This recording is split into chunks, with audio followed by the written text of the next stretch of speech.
Nowhere in the world is the sport of boxing more valued than the country of Mexico and the Commonwealth of Puerto Rico. Their rural countrysides and impoverished cities continue to produce legendary champions. Tonight, we showcase two of their fighters, both so tough, so dominant, yet so different from one another.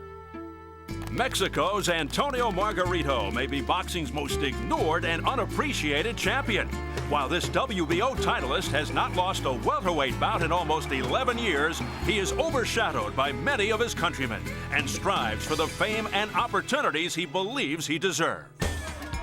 In contrast, undefeated Miguel Cotto is the heir apparent to the long line of great Puerto Rican fighters. After 6 title defenses at 140 pounds, Cotto is moving up in weight, hoping to solidify his position as the island's next superstar. Tonight, Margarito makes the 7th defense of his WBO title. And Cotto, in his first welterweight fight, vies for the WBA championship next.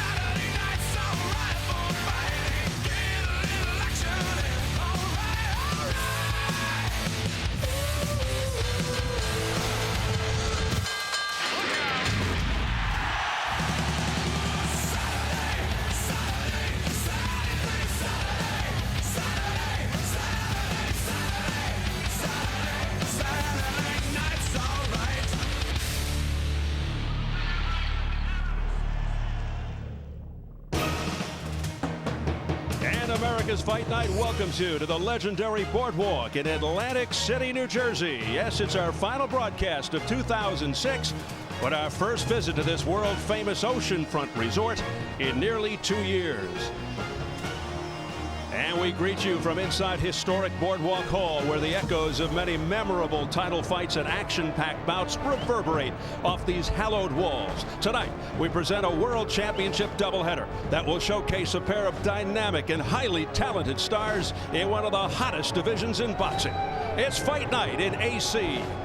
In one co-feature, you'll see 2 undefeated countrymen from Puerto Rico square off for the vacant WBA welterweight crown. It's hard-hitting Miguel Cotto moving up on the scales to face skilled southpaw Carlos Quintana. And crowd-pleasing Antonio Margarito will put his WBO welterweight belt on the line against the dangerous Joshua Clottey.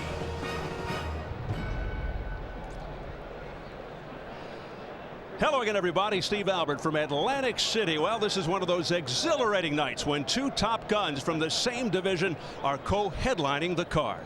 Undefeated Miguel Cotto is one of the brightest young stars in boxing. When you add the exciting Puerto Rican to a lineup that already contains relentless, offensive-minded titleist Antonio Margarito, the welterweight division becomes a fan's favorite and a matchmaker's dream. And tonight's results could either solidify or reshape one of the deepest divisions in boxing today.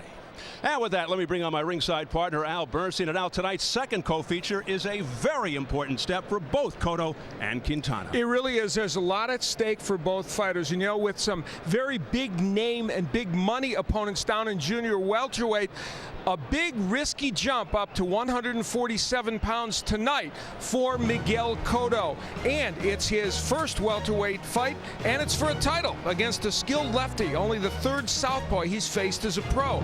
Now, Quintana is in his very first title match, and injury and promotional woes delayed his title opportunity.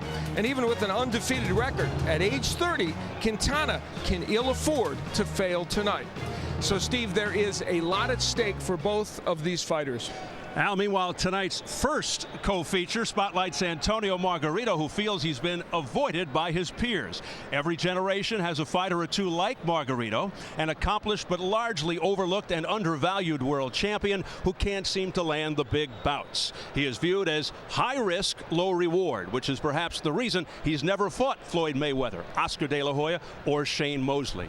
Regardless, Margarito is an entertaining, all-action guy who's earned the right to fight one of the superstars of the sport.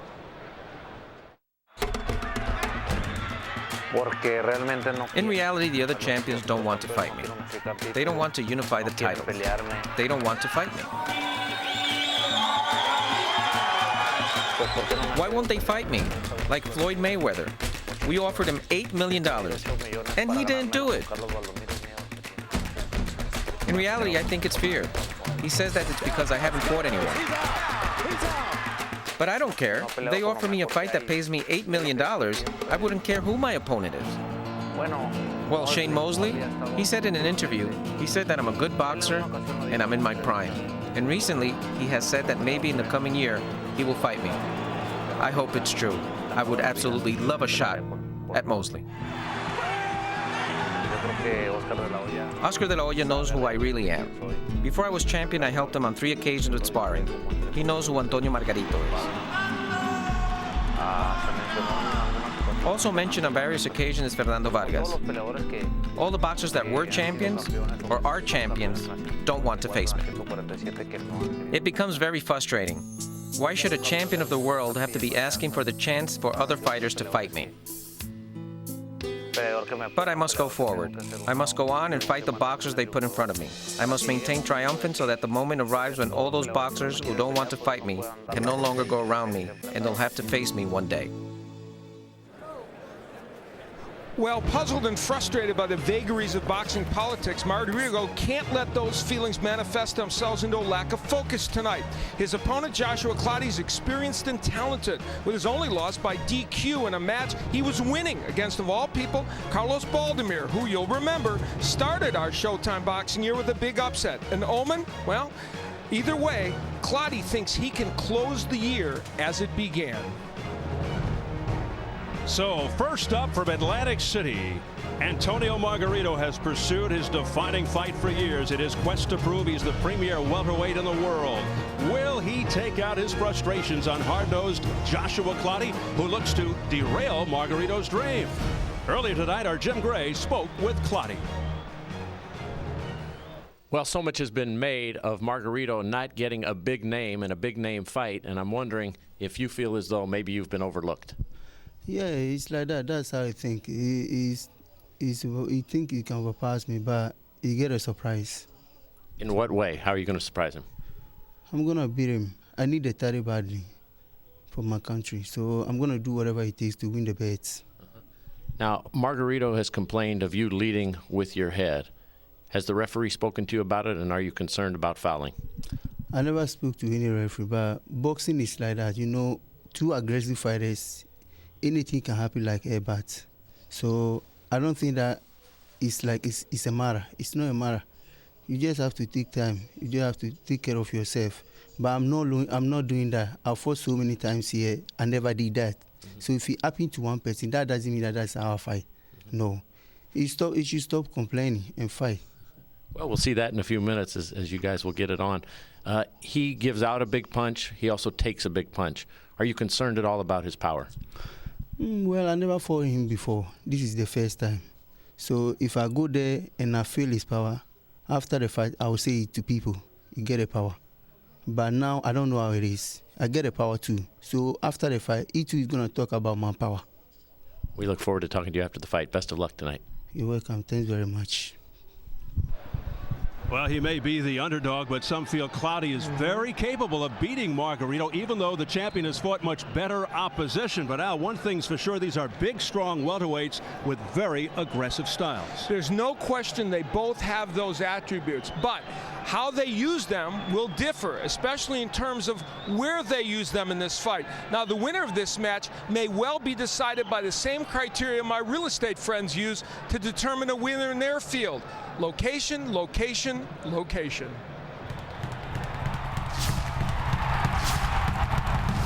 The champion's power is best used at long range. He needs punching room.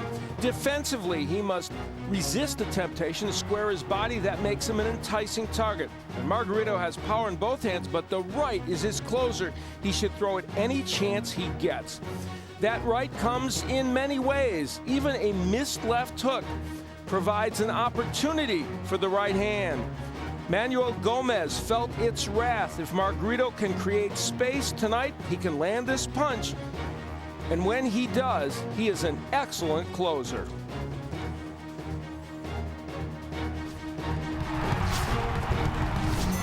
Joshua Clottey would like to take that space away and work inside. In fact, he has to get inside.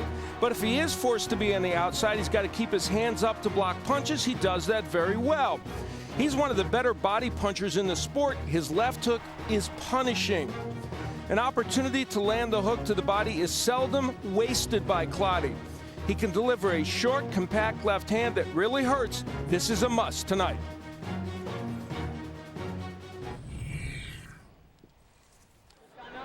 And here is the challenger, Joshua Clottey, now living in the shadows of Yankee Stadium in the Bronx, New York, but originally from Accra, Ghana, specifically Jamestown, an impoverished suburb which has produced a host of tough, hungry fighters like Hall of Famer Azuma Nelson, Ike Corte, and Ben Tacky, to name a few. Clottey comes in smiling and comes off his biggest win, beating Richard Gutierrez. But tonight, as the drums sound, his biggest test, yet Al, he insists this will not be a showcase for Margarito. Why, what joy Joshua Clottey has for his craft. You know, he sees Margarito as a mere mortal. He's not disrespectful, but Clottey believes Margarito has some defensive issues that he can take advantage of, and he is absolutely sure Margarito is looking past him tonight. The very confident, determined Clottey, who used to run 12 miles a day, almost unheard of. He cut it back to 6 recently. He's unbeaten in his last 11 since the DQ loss to Baldomir. He knows this is his ticket to stardom, and he doesn't want to let this unbelievable, incredible opportunity slip through his fingers. He's finally here. He's finally getting up to the big stage, and he is fighting the man he wants. He looks happy to be here too, doesn't he? He's in a great mood. He's very loose.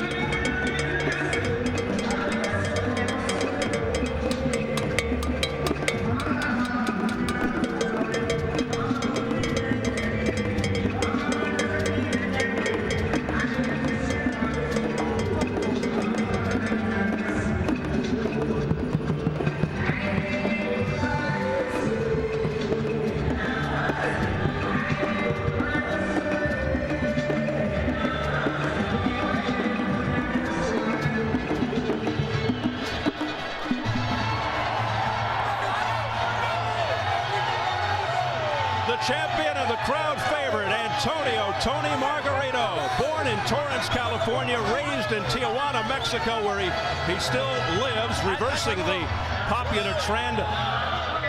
Turned pro at 15 to make money, and despite great heartbreak and personal tragedy, he remains upbeat, affable, and optimistic. His brother was murdered a couple of years ago, and he learned about it the day he had a fight.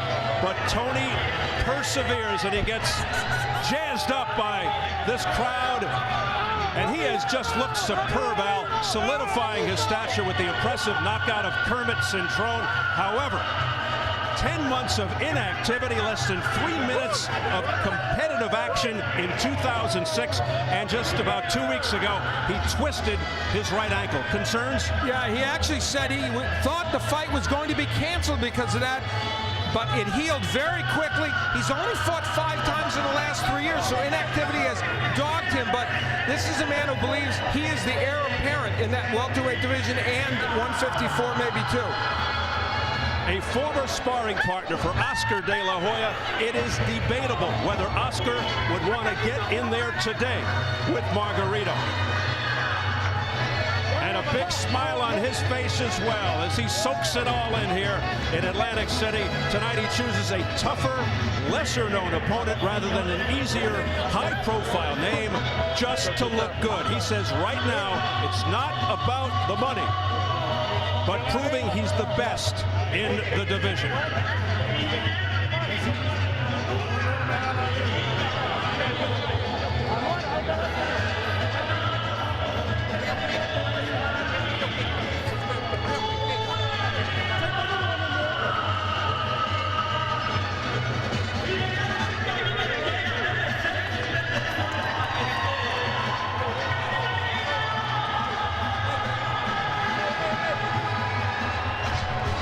they were concerned there about the number of people that Margarito was bringing into the ring. They were limiting that number, so that was what the delay was all about.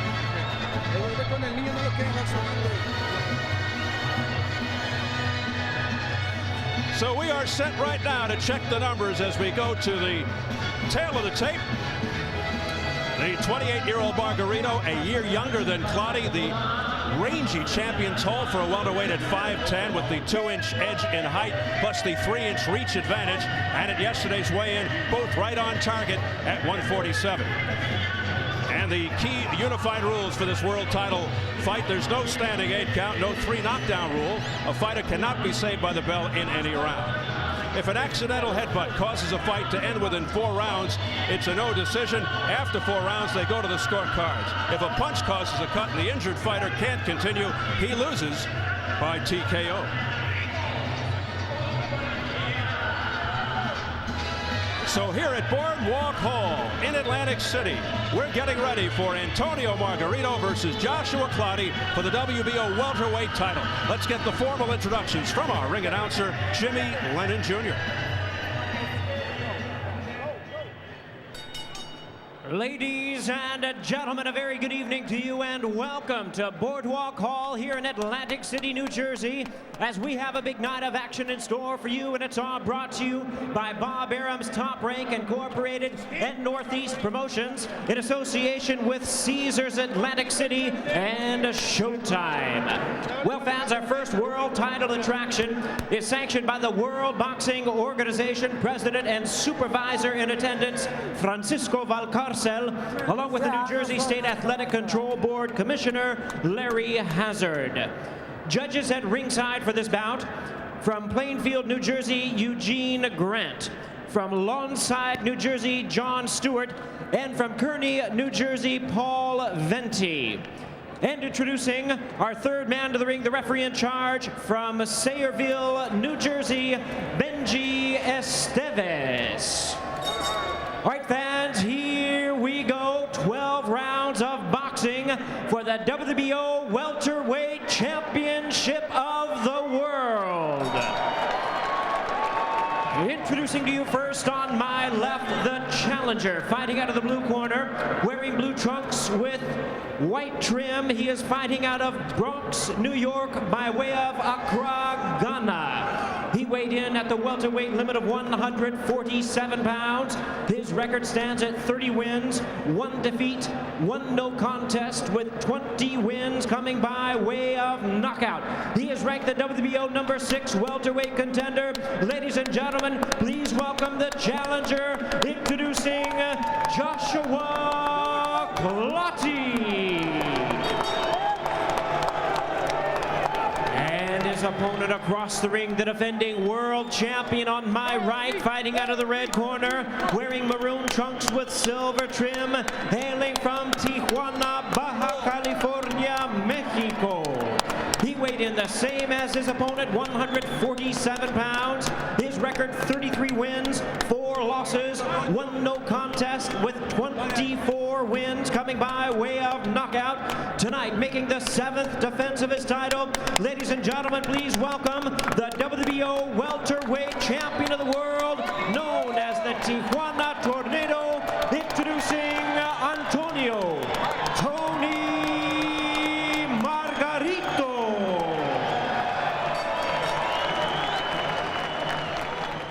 Once again, a referee in charge, Benji Esteves, now to give instructions. 12 rounds of championship boxing scheduled. Watch Joe for the cue before the fight starts. Take the headband off. Bring him together. Give me a sec. Let's clear it out. Let's clear them out.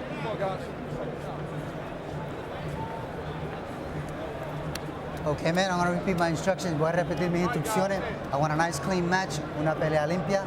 Protect yourself at all times. Te protege durante el combate todo el tiempo. I want to wish you both luck. El deseo suerte a los dos. Denme un touch. Óigame, súbele el cinturón un poquito. Intriguing matchup. Neither guy will back down. Busy, high-volume Antonio Margarito, not the most technically gifted, but a very exciting brawling style. Typically a slow starter who breaks you down. The physical, accurate Joshua Clottey, who really commits to the body, often comes in perilously with his head. And be mindful that Margarito has had issues with cuts. Will Clottey jump on the champion, knowing he doesn't start fast? Plus, Clottey has been known to fatigue in the late rounds. But watch out for those rough house tactics for Joshua Clottey in the blue. Margarito in the maroon. Clottey says his defense will solve the Margarito puzzle. He'll block a lot of punches, and Margarito throws a lot of punches. He wants to get inside and dig to Margarito's body. Margarito usually comes forward in ultra-aggressive fashion, but tonight we wonder if he'll be more cautious. And being the taller guy with the longer reach, should he give himself more room to throw, as Al pointed out earlier?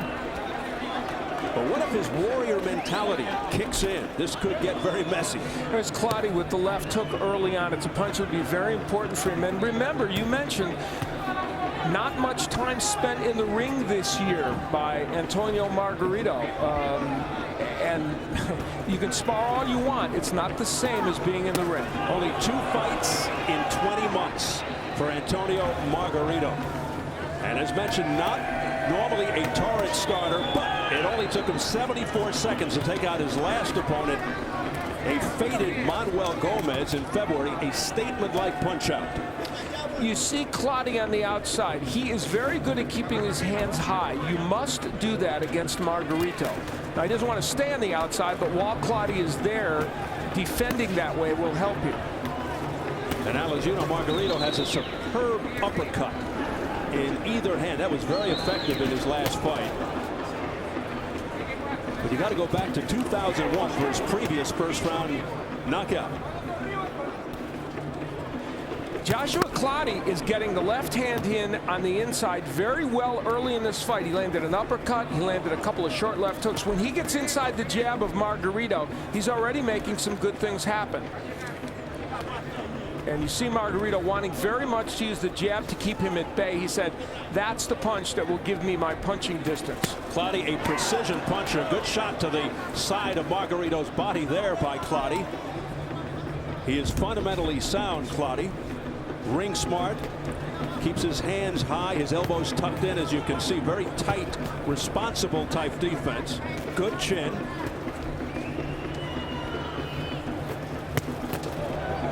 Clottey, a good counter puncher. His very nice all-around skills. You know, Margarito throwing the jab out there, almost all of those blocked, but of course they're rangefinders. He wants to get that big right hand in. There was that left uppercut by Margarito, but blocked by Clottey. Clottey's never been stopped. As mentioned, the only loss to DQ to Baldomir. Many thought that was a questionable stoppage. 5 seconds, 5 segundos. As we head for the bell in the opening round. Time.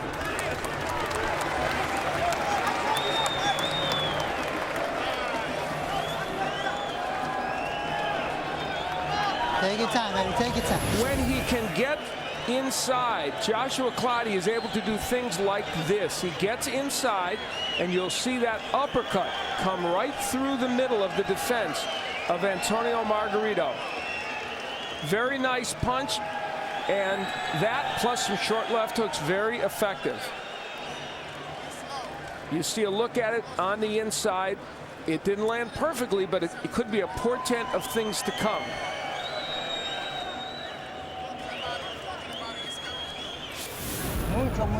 He's alive, he's alive. You got to keep moving around. Save your rights. Okay, you got that straight? Okay, use intelligence and have control. Felix de Jesus with the translation. Margarito has been down 3 times in his career.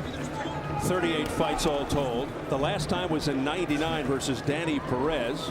Also went down against Miguel Gonzalez. But the one I know that was of concern to you was Juan Soberanes in '96. Because he knocked him down with a body shot. And those are the kind of punches that Clottey will hit Margarito with. So that's a significant one. That was right to the liver. Should point out, though, Margarito came back off the canvas to win all 3.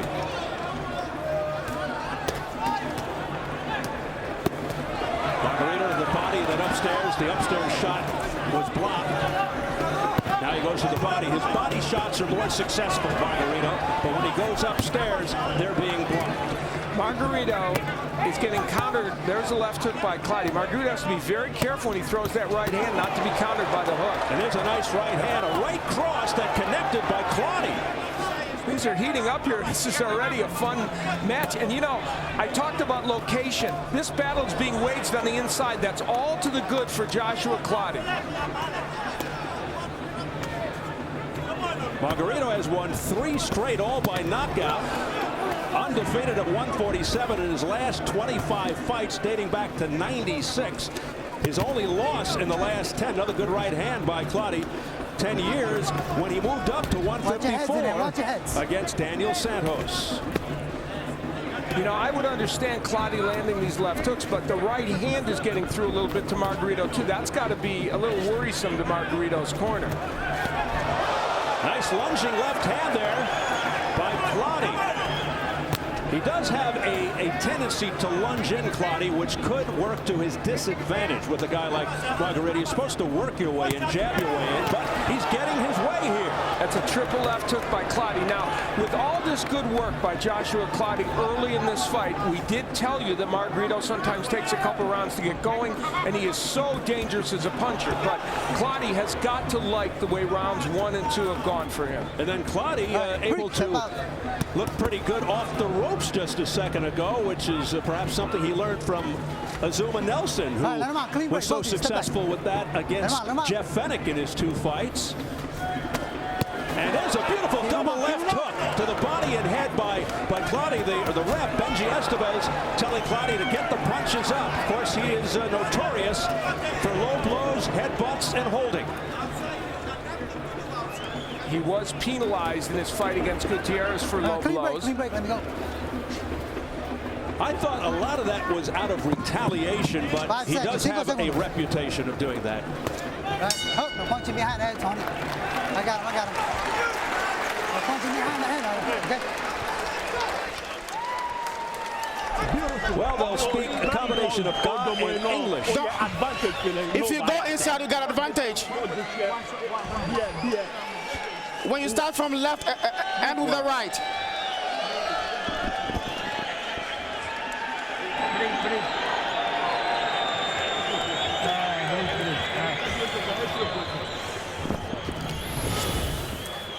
Here is Margarito using the jab, but taking in return a counter right and a counter left hand by Clottey. You see how the distance between these 2 men. Here's Clottey ripping the left hook. It's actually a triple left hook. Now, 2 of the 3 landed, but the idea is the right thing. That's what Clottey's supposed to be doing. So from a technical and strategic standpoint, Steve, Clottey's doing what he needs to do. Meanwhile, Margarito getting a warning from Benji Estevez, 3rd man of the ring, for hitting to the back of the head. So there's a reversal.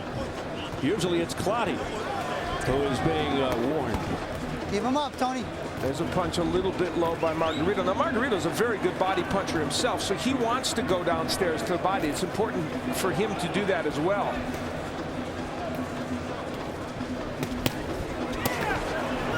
Margarito missing wildly with that right hand. But as we said earlier, Margarito takes a while to get going. He is not a fast starter, so you never know. Don't be misled here. There's a good right hand by Margarito. Margarito is true to his word, using his jab a lot. It just isn't landing that much, but it is being used to set up the right hands, which occasionally are getting in. But look at this work rate all of a sudden by Margarito. It has picked up considerably. Oh, there's a right hand that Margarito just walked into. Let's see how much that impacted Margarito. He left himself wide open after throwing, and Clottey made him pay after Margarito missed. And it's a right uppercut on the inside by Clottey that scored. Clottey was very emphatic. He said defensively, Margarito does not slip punches well. I'm going to hit him, and he is. 2 headline fighters with vulnerabilities, which makes you believe we could be in for some surprises tonight. This is already a fascinating, and interesting, and I think exciting fight. Good body work by Margarito. Indeed, as Margarito tries to dig out of a hole here in the early going. We approach 1 minute remaining in round 3, scheduled for 12. Clottey to the body, to the head with the right hand, continues to connect. And now the crowd getting behind the underdog. A left hook by Clottey that scored. The defensive liabilities of Margarito are rearing their ugly head, and maybe rust has something to do with this as well. His first fight in 10 months, and his last fight only went 1:14. And he's not getting, any younger. So that catches up to you. These are wide, sweeping, looping punches by Margarito. Let's see if Clottey can counter on the inside. Margarito's been able to get through these technical issues because of his power, but tonight, so far, is a different story. We'll see if that continues. There's that uppercut, followed by a right by Margarito. But there's not a lot of steam behind those punches. Another big round for the challenger.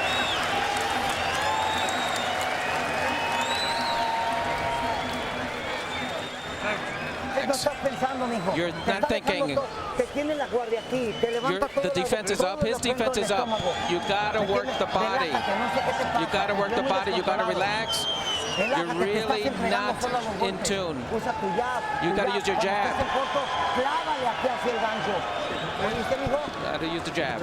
Joshua Clottey has worked his way into positions where he can land punches on the inside. Now, those were kind of wild, but there's the right hand. Half uppercut, half straight right. That really stunned Margarito early in the round. It was a counter punch by Clottey.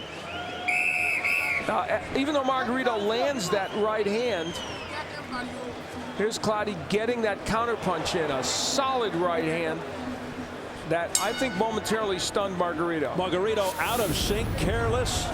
You have to wonder in his mind if he is beginning to get discouraged. It's round 4. Now, the point is, with his power, he's always dangerous in a fight, and even those first 3 rounds, there might be a round in there that somebody might give to Antonio Margarito, but still, this is not going the way Margarito would like it to go. And Clottey's doing several very intelligent things. Look at how he wraps up Margarito when he thinks things are getting out of hand. Another good right hand by Clottey. Looks over to the ref, claims he was hit low. That was a 4-5 punch combination by Joshua Clottey. And one of the left hands very low, but he doesn't get a warning from Estefan. Well, Clottey's reputation, unfortunately for him, precedes him. Yeah. Oh, wow, is he ripping those hooks?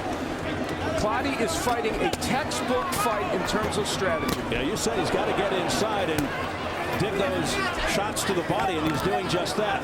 There's an uppercut to the chin by Clottey. Margarito trying to counter to the body. That's what they want him to do. Another shot by Clottey. This is the wrong place for Margarito to be, languishing on the inside. Well, Clottey thought that Margarito might be looking ahead, looking past him. He said that to Jim Gray in the interview earlier. In the corner, we heard them say to Margarito, his hands are so high, you've got to go to the body to get those hands low. Margarito is not doing that in this round. He's still concentrating on the head. Clottey's showing his hand speed as well. It has been a rough start for the champion, Antonio Margarito. A short, crisp uppercut on the inside by Clottey, and he is wisely throwing those uppercuts on the inside. You don't want to throw those from too far out. You're right about that. So Clottey is so far fighting a textbook fight. Margarito's been very active. You know, he's thrown a lot of punches, as you've pointed out. They just haven't been as effective as he would like. And most of them blocked or some missed, and mostly body work's been good for him when he's done it. Another good left hook by Clottey on the inside. Clottey is just more accurate, more precision. He's been a sharpshooter here, while Margarito has been wild with his punches. Now Clottey comes back with a straight right hand that sends Margarito back. Now Margarito comes forward. But once again, it's Clottey with the upper hand.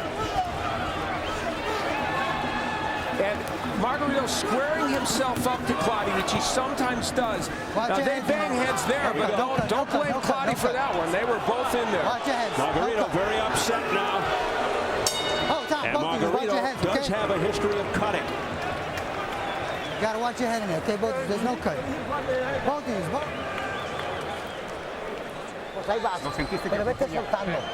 He's breaking down. He's breaking down. You felt him a little breaking down, huh? But you are still missing a lot. You're still missing a lot. You gotta look for the control. Look for the holes. Look for the holes. Look for the holes to hit him. Block downstairs. It was a rough and tumble round. There were punches that strayed low. There's one that was on the belt line by Margarito, and Clottey complaining. There were heads banging together. Now, they both bang heads there, and Clottey did kind of tip his head down at that moment, but they both not happy with the result of that. When we say this could develop into a messy affair, it's doing just that now. Keep it clean, guys. Keep it clean. Limpio. Round 5, scheduled for 12 for the WBO Welterweight Championship. The champion is Antonio Margarito in the maroon with the silver trim, and wearing the blue with the white trim is the challenger Joshua Clottey. And so far, it has been Joshua Clottey's night. Margarito is himself closing the distance between himself and Clottey. Look at as he comes in. He is himself putting himself in punching range. He can punch from the outside without falling in. He's falling in, and he's going to give Clottey a chance to land something. And the tough Clottey shaking his head as Margarito comes in. But Clottey saying, you're not hurting me. Trying to discourage Margarito even more.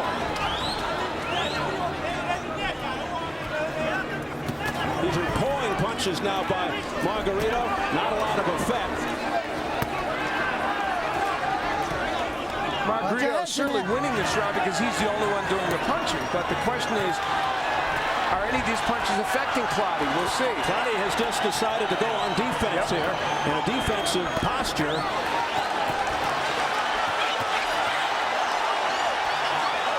And he's got the crowd behind him now, Margarito. Let's see if Clottey starts opening up more offensively. Was he just playing possum there? Clottey could be trying to make Margarito punch himself out, and Margarito is throwing a lot of punches that are wasted here. You're right. I think that's what's on the mind here of Joshua Clottey. But remember, Clottey has had problems with stamina and fatigue later in fights, so maybe he's conserving his energy here as well. We're certainly giving away round 5. A lunging right, that's a very dangerous right hand by Joshua Clottey. He just led with his right. He didn't jab his way in. And he is very fortunate Margarito didn't counter. Well, big comeback round, certainly for Antonio Margarito, primarily because Clottey has simply done nothing offensively.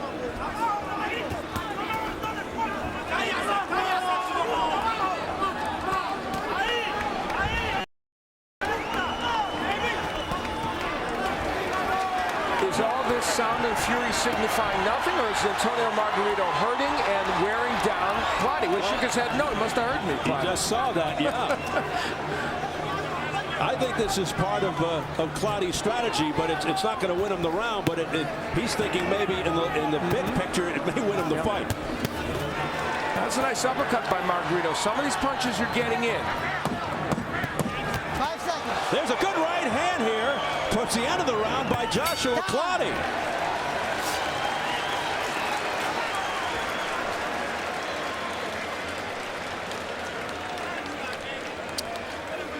And we invite you to text message your predictions on the Cotto Quintana fight to us here at Showtime. If you think the fight will end in less than 8 rounds, text the number 1 to SHOTV. Or if you think the fight will last 8 rounds or more, text the message 2 to SHOTV. Standard text messaging rates apply. I left my cell phone in the oh wait, I can't do this. All right.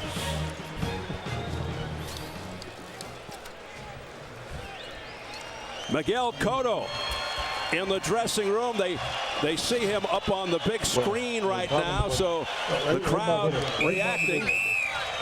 He's getting ready to meet Carlos Quintana for the vacant WBA welterweight belt as he moves up in weight. So things really getting interesting here now. Margarito, of course, took that last round as we head into round number 6, scheduled for 12, as Clottey just played defense and looked to be conserving energy. Let's see how he responds here in the 6th. Margarito told us yesterday, most fights are won in the gym with your conditioning. Well, guess what? That's going to be a big factor now because he's had to throw a lot of punches and is being extended into these rounds. We'll see. And as we said, Clottey used to run 12 miles a day. He has cut it back to 6. So therefore, you would think he'd be tremendously conditioned. Clottey in a more offensive posture now, looking to land punches in this round. Let's see how he does.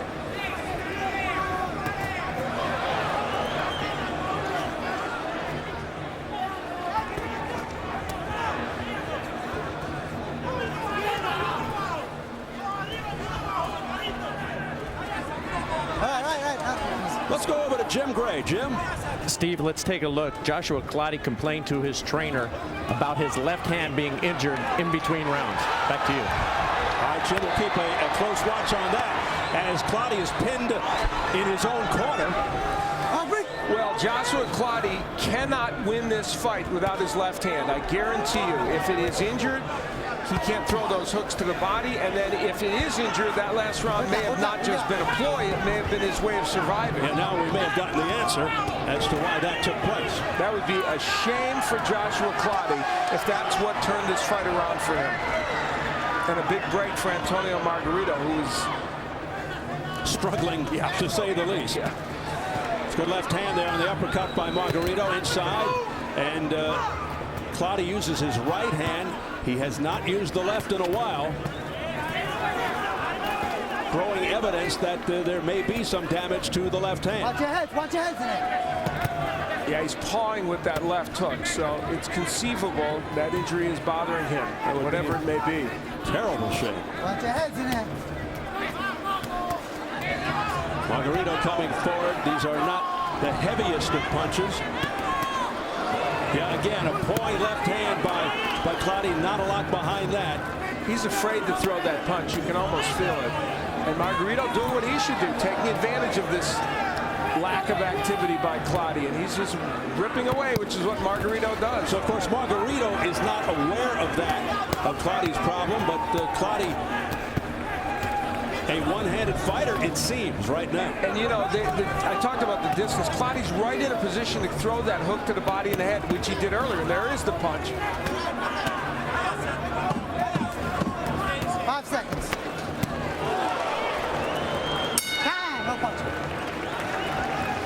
Al-Hassan Addy is our translator in the Clottey corner. Got my left hand. My left hand. I'm in the pain. My left hand. You have to throw it. You don't throw it. Might as well don't stay there. You're getting punchy. You know what I mean? Okay, now I know you've injured your left hand, but I want you to use your right. Use the right. Use the right. Feint the jab. Feint the left hand and come back with the right hand. Okay. Use the right. Use the right.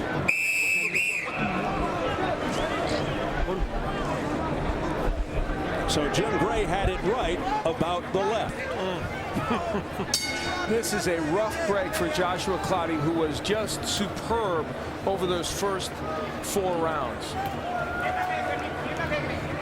Just an awful break, a tragic turn of events for Joshua Clottey, particularly knowing how he started out this fight. Let's see if he can get by with just the right hand. He did throw a jab there, and obviously, you know, when your hand is hurt, you'll throw it if you can, hoping not to injure it more. You have to show it to your opponent at the very least. And the part about this is Clottey is just relies on that punch so much. The left is his major weapon. He has a decent right and was landing it earlier, but that's his money punch. So. And Al, unofficially along press row, Bernard Fernandez, the Philadelphia Daily News, Tim Graham from the Buffalo News, and Jose Sanchez from El Nuevo Dia.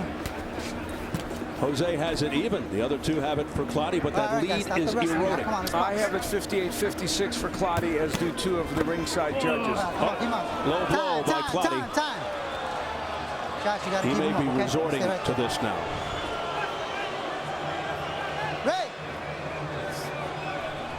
He's giving time to Margarito to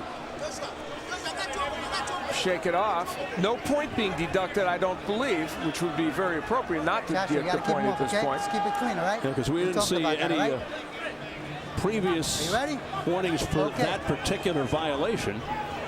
Time in.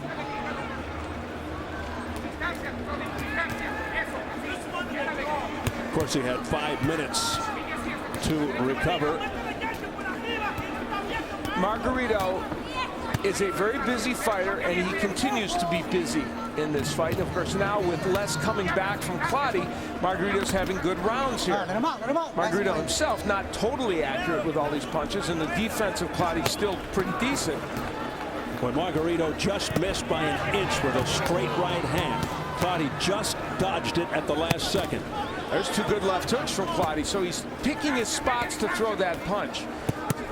There it is again, the double left hook by Joshua Clottey. Nice uppercut on the inside by Margarito. Margarito chasing Clottey back to the ropes, who spins him around. Well, you can feel the shift in this fight. It's so dramatic and so obvious that since that injury, Clottey has just not been able to do enough offensively, and Margarito does what he does, which is be a very aggressive fighter. Look how Margarito's squaring himself up. That stuff Clottey was taking advantage of in the first 4 rounds. Now he's not. And the crowd must be wondering, because they don't know about Clottey's left hand injury, what has happened to Joshua Clottey. Maybe they just think he's run out of gas. But there's a good left hand by Clottey, despite the problem. To the head, he's got 2, 3 in a row there to the jaw of Margarito. The right side of Margarito's face getting very red. Well, it's a good round for Margarito, but Clottey has done his work, and there's a low blow by Margarito. So it's... And there's the bell.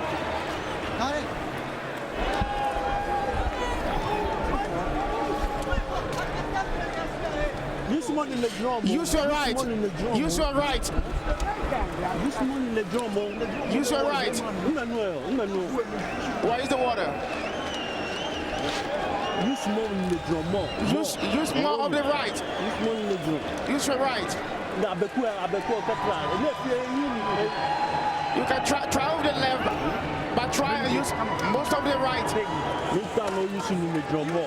Use more of the right. All right, we get the message in that corner. This is where that's very low from Clottey. And of course, that was when they gave some time to Margarito. And the left hand, while he could use it sparingly, did use that punch a little bit. You see how he's slapping with it, though, and that's part of the problem. And then Margarito will get in his low blow, left hook that also strays south of the border.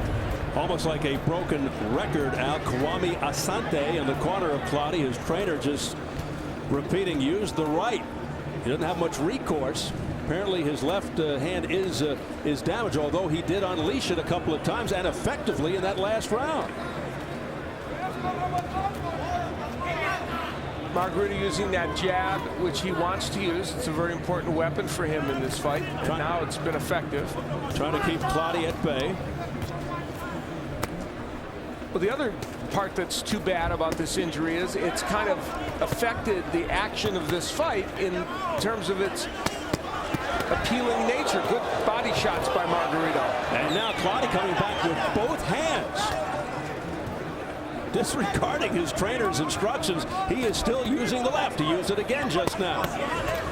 Good body work by Margarito. He has done a good job working downstairs in this round. Put your hands in there. Well, that's what he's known for, the accumulative effect. He breaks you down, he wears you down. It takes a little more time than perhaps some people would like, but he ultimately gets it done.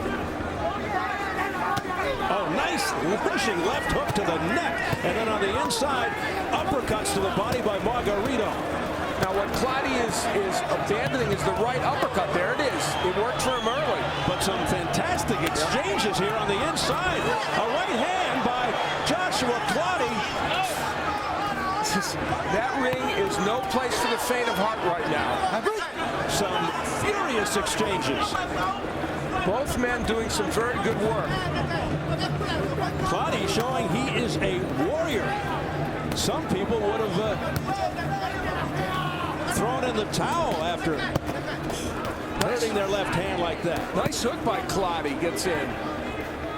Margarito's been more active in these last couple rounds, which is why he's probably winning them, but Clottey is doing some very good work. The hand speed of Clottey, 2 or 3 unanswered lefts, followed by a right by Joshua Clottey. Again, the warning from Benji Estevez to Clottey, watch the heads. Clottey missing with a wild left. And there's blood now coming from the right ear of Antonio Margarito, which is intriguing because his last fight in Atlantic City against a guy named Andres Lujan, he basically ripped Lujan's ear off in the fight. A try for a big counter uppercut by Clottey. He's pinning his hopes now on that right. Look, there it is. As Margarito comes and bends in. That's now something Clottey will pin his hopes on, that punch. What a round for Clottey, despite his woes. Here, the same way.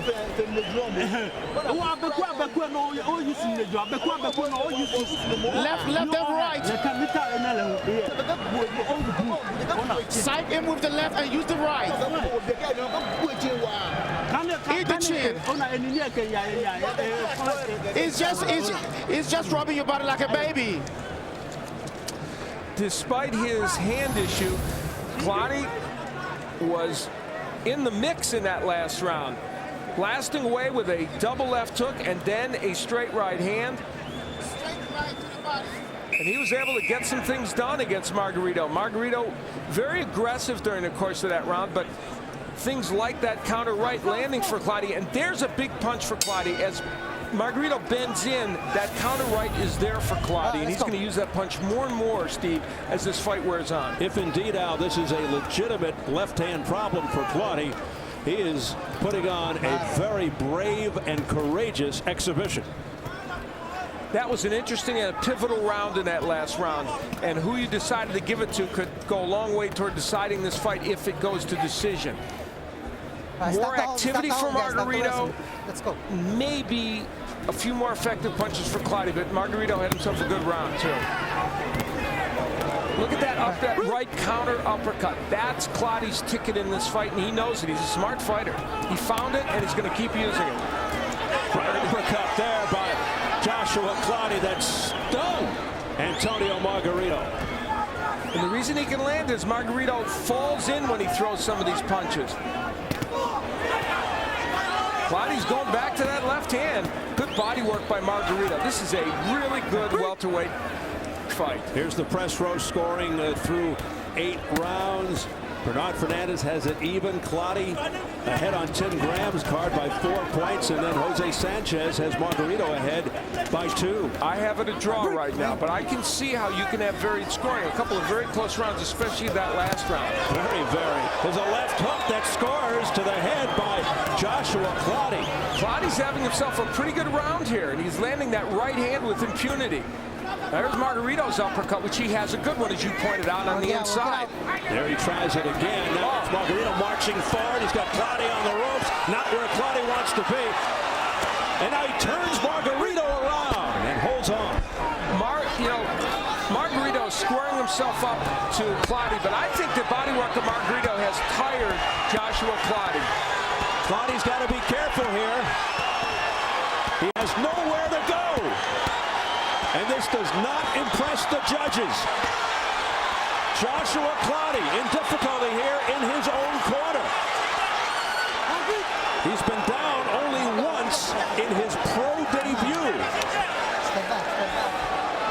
Boy, he should not be staying in that corner, as you point out.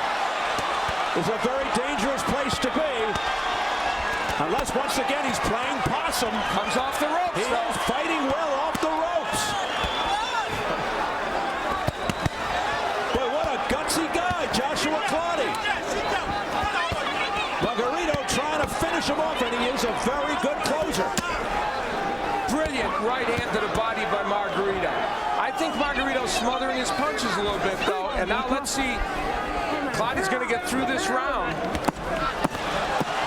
Again, the attack by Margarito as we head for the bell.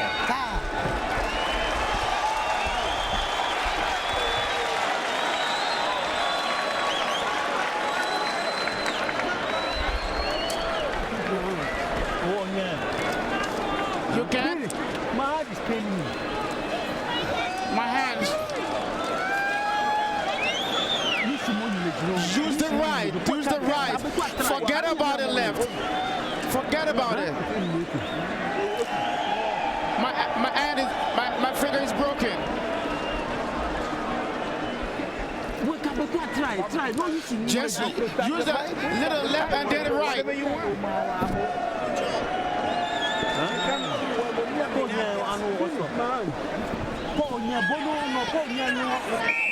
Okay, one more round.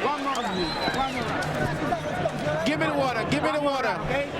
Try to hit him with the right hand. You can hear through our translator, Al-Hassan Addy, that Clottey said, "My finger is broken."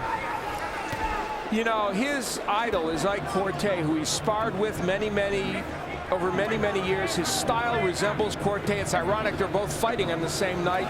This is a very good textbook effort by Clottey when his hand was working.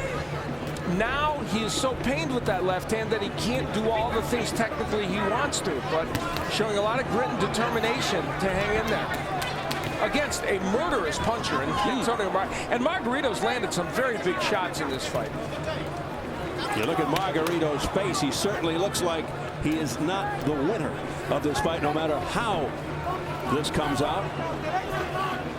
His ear bleeding, his face reddening. Now let's point out that for Margarito, with only that very short time against a round and a half against Manuel Gomez, or less than a round, here he is now well into this fight after having only fought that in a year. Let's give him a lot of credit for being in the condition to throw these many punches, Margarito, and hang in there. Yeah, he's a warrior too. He's smiling. He's telling Clottey that he's not hurting him. He's a tough kid too. Clottey's hands are very low on the outside. That's a bad idea for him. It's also a bad sign. It's a sign of fatigue. And I don't even think he wants to get hit on that left hand, even to block a punch. So now Clottey has gone into a running mode. And that's not what he is. He's not a fancy boxer. Let's fight, okay? Let's go. Both of you. Benji Estevez has certainly had his hands full tonight. You'll recall earlier in this match, the hands of Clottey very high. Now, of course, they're very low. The heads come together. No cut. Clottey No cut. Let's go. lunging in. Let's go. Time in. No cut. Let's go. Watch your heads, all right? Come on. I'm amazed. Touch him up. Fight him clean. No point deductions. Let's go. Just keep it clean in there. There have been a number of warnings for each guy. This a tough round for Clottey because he's doing something he doesn't really normally do. Boxing on the outside. Can't jab effectively because his left hand hurts. Although that one got in. So this is a tricky round for Clottey, and Margarito pressuring as he always does.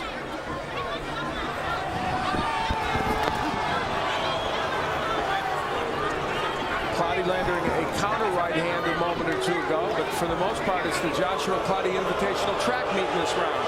Clottey has had this problem since the 5th round, and you hear the crowd reaction, but of course they don't know why he's doing this. No punch in the back of the head. Let it go. Let it go. Let him go now. It has been a courageous performance by Joshua Clottey. even though he's getting booted.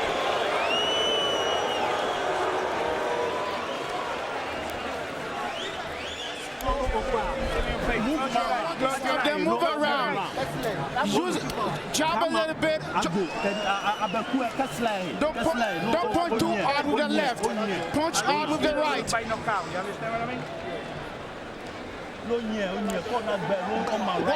Walk around. When you get a chance, and throw the right.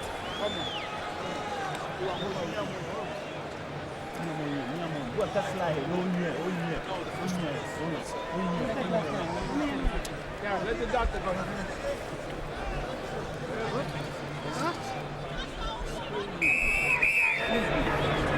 Keep going? Do you want to fight?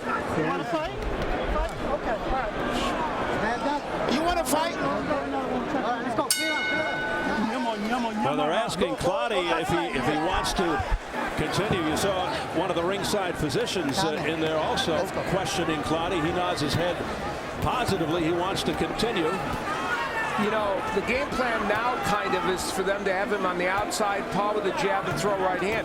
There's another way to go about this, and that is for him to stay on the inside. Oh, nice hook by Clottey. For him to stay on the inside where he can land that little counter right hand. So, you know, there's two schools of thought at work here, or could be. What appears to be an extremely close fight. Whatever happens in this fight, Joshua Clottey is deserving at some point in life of another opportunity at a world championship. You have to say that. Here's a look at press row. Shows you how close this thing is. One guy has it even. One for Clottey, one for Margarito. Very tricky. I've got Margarito now ahead by 2 points, but again, you could see a wide variance in the scoring, but we have 2 more rounds left, of course, for somebody to take further control. Now, this is a close round right now.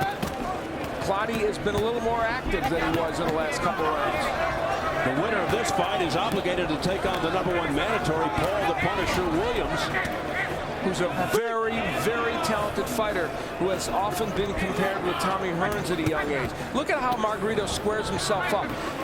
Clottey should be able to take advantage of that, but has not been able to in the last round or two like he was earlier in the fight. Rumor has it that Williams gave Margarito fits in sparring sessions. There's a right hand followed up by left and another right by Joshua Clottey. And a good body shot with the left hand by Margarito. And that backs Clottey up. Look at Margarito just square himself up. That is a serious flaw. And there's the head again being used by Clottey. At a certain point, you have to ask yourself whether that's intentional or not. Benji Estevez didn't do anything about it. And he seemed to be looking right at it. He may have said something to Clottey. I couldn't tell. It's a pivotal round, but the activity of Margarito makes it very tough to score it for Clottey, though Clottey did some good work early in the round. Well, Clottey's certainly not running around or dancing. I don't think he enjoyed the crowd reaction. And he's just not that kind of fighter, so he's sticking it out here. Antonio Margarito is winning this round. He might well be on his way to winning this fight. His strategic and technical liabilities, though, don't bode well for him in future fights. He makes himself too easy a target to people. He has defensive problems that can be exploited. Yeah, if he gets in there with a guy like, Williams or even down the road, Cotto, could be exposed. Or Quintana. Or Quintana. Move, eh? Close your eyes, baby.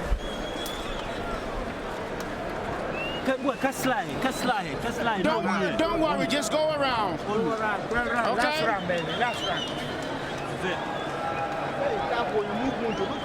When you jab him, move your hand and use the right. My answer.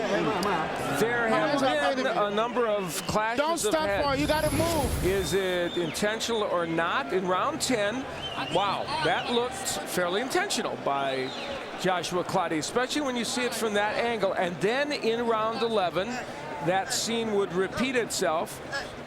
And we'll take a look. Now that, to me, was just him punching his way in, and then the head kind of blasted off to the right. Now this is interesting, Al. Margarito's been 12 rounds only once in his career. He's 1-0. Beat Danny Perez in 0-2. Clottey 2 times. He's 2-0 versus Gutierrez. His last fight, a majority decision. He looked very good, Clottey. And a fellow named Marciano Comey back in 1995. So both do not have a heck of a lot of experience going the distance 12 rounds. Margarito has been active throughout all these 12 rounds. So this is a young man who, with that layoff, at age 28, after 13 years of boxing, shows his dedication by doing the work necessary to be able to throw punches for 12 rounds. He is a true professional, and it stood him in good stead in this fight. Oh, a couple of low blows by Margarito, so his body work strays a little low. But that's the other thing about Margarito in this fight. He has really done good body work, as Clottey did early in the fight. And press row through 11. 2 out of 3 have Margarito, but look at the score by Sanchez. He's got Margarito up 5 points, and one guy has Clottey ahead. So you see the disparity. I have Margarito by 3 right now, and again, you know, it can vary a bit. Now Clottey needs to do something dramatic here, and one of the possibilities is to try and lure Margarito in to throw that counter right that he was throwing earlier, but he's not throwing that punch very much. So you have to wonder also whether Clottey, discouraged, tired, just not in the mood, in the winning mode, more in the surviving mode. Clottey started complaining of his injured left hand at round 5. He just wasn't the same, but boy, was he something through the first 4+ rounds. Well, there's a nice combination by Clottey, but he's not able to throw those off. And yeah, this is 2 different fights. Clottey over the first 4 rounds, I thought, won every single round, and since then has not been the same fighter.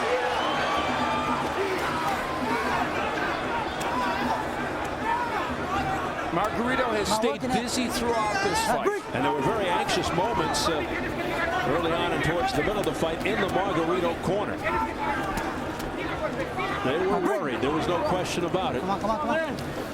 No talking, Tony. Let's go.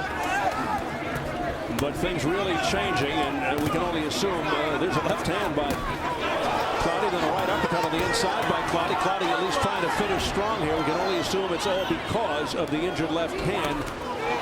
Claimed by Clottey. Clottey landed a pretty good counter right a moment or 2 ago. He's had a little bit of a better 12th round, but Antonio Margarito's work rate and punch output has probably won in this round as well. And you have to give a lot of props to Margarito for the fact that he's able to stay busy through this whole fight. And that's it. They embrace, show good sportsmanship.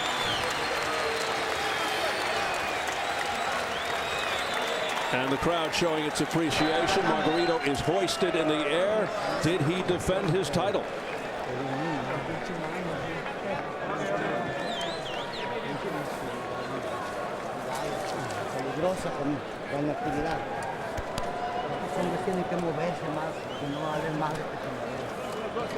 You see Clottey grimacing as they grab the left glove. I think Antonio Margarito relieved that this one is behind him, particularly the way it began.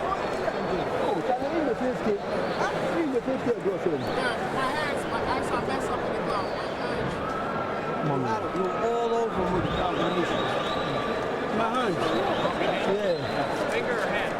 Hand. That's all. 2, other 2. Both hands.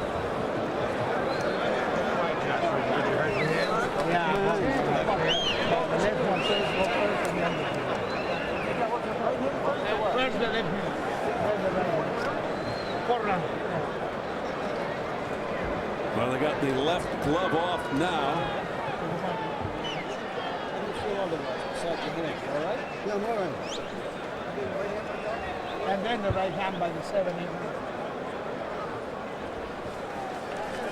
Your left hand in the forearm, and then your right hand in the... And standing by is Carlos Quintana, getting ready for the biggest stage and biggest fight of his career. The southpaw getting his first shot at a world title against Miguel Cotto. You hear the crowd reaction again as they see Quintana up on the big screen. in our second co-main event coming up. Cotto Quintana for the vacant WBA welterweight crown. Both Quintana and Cotto are undefeated, both from Puerto Rico.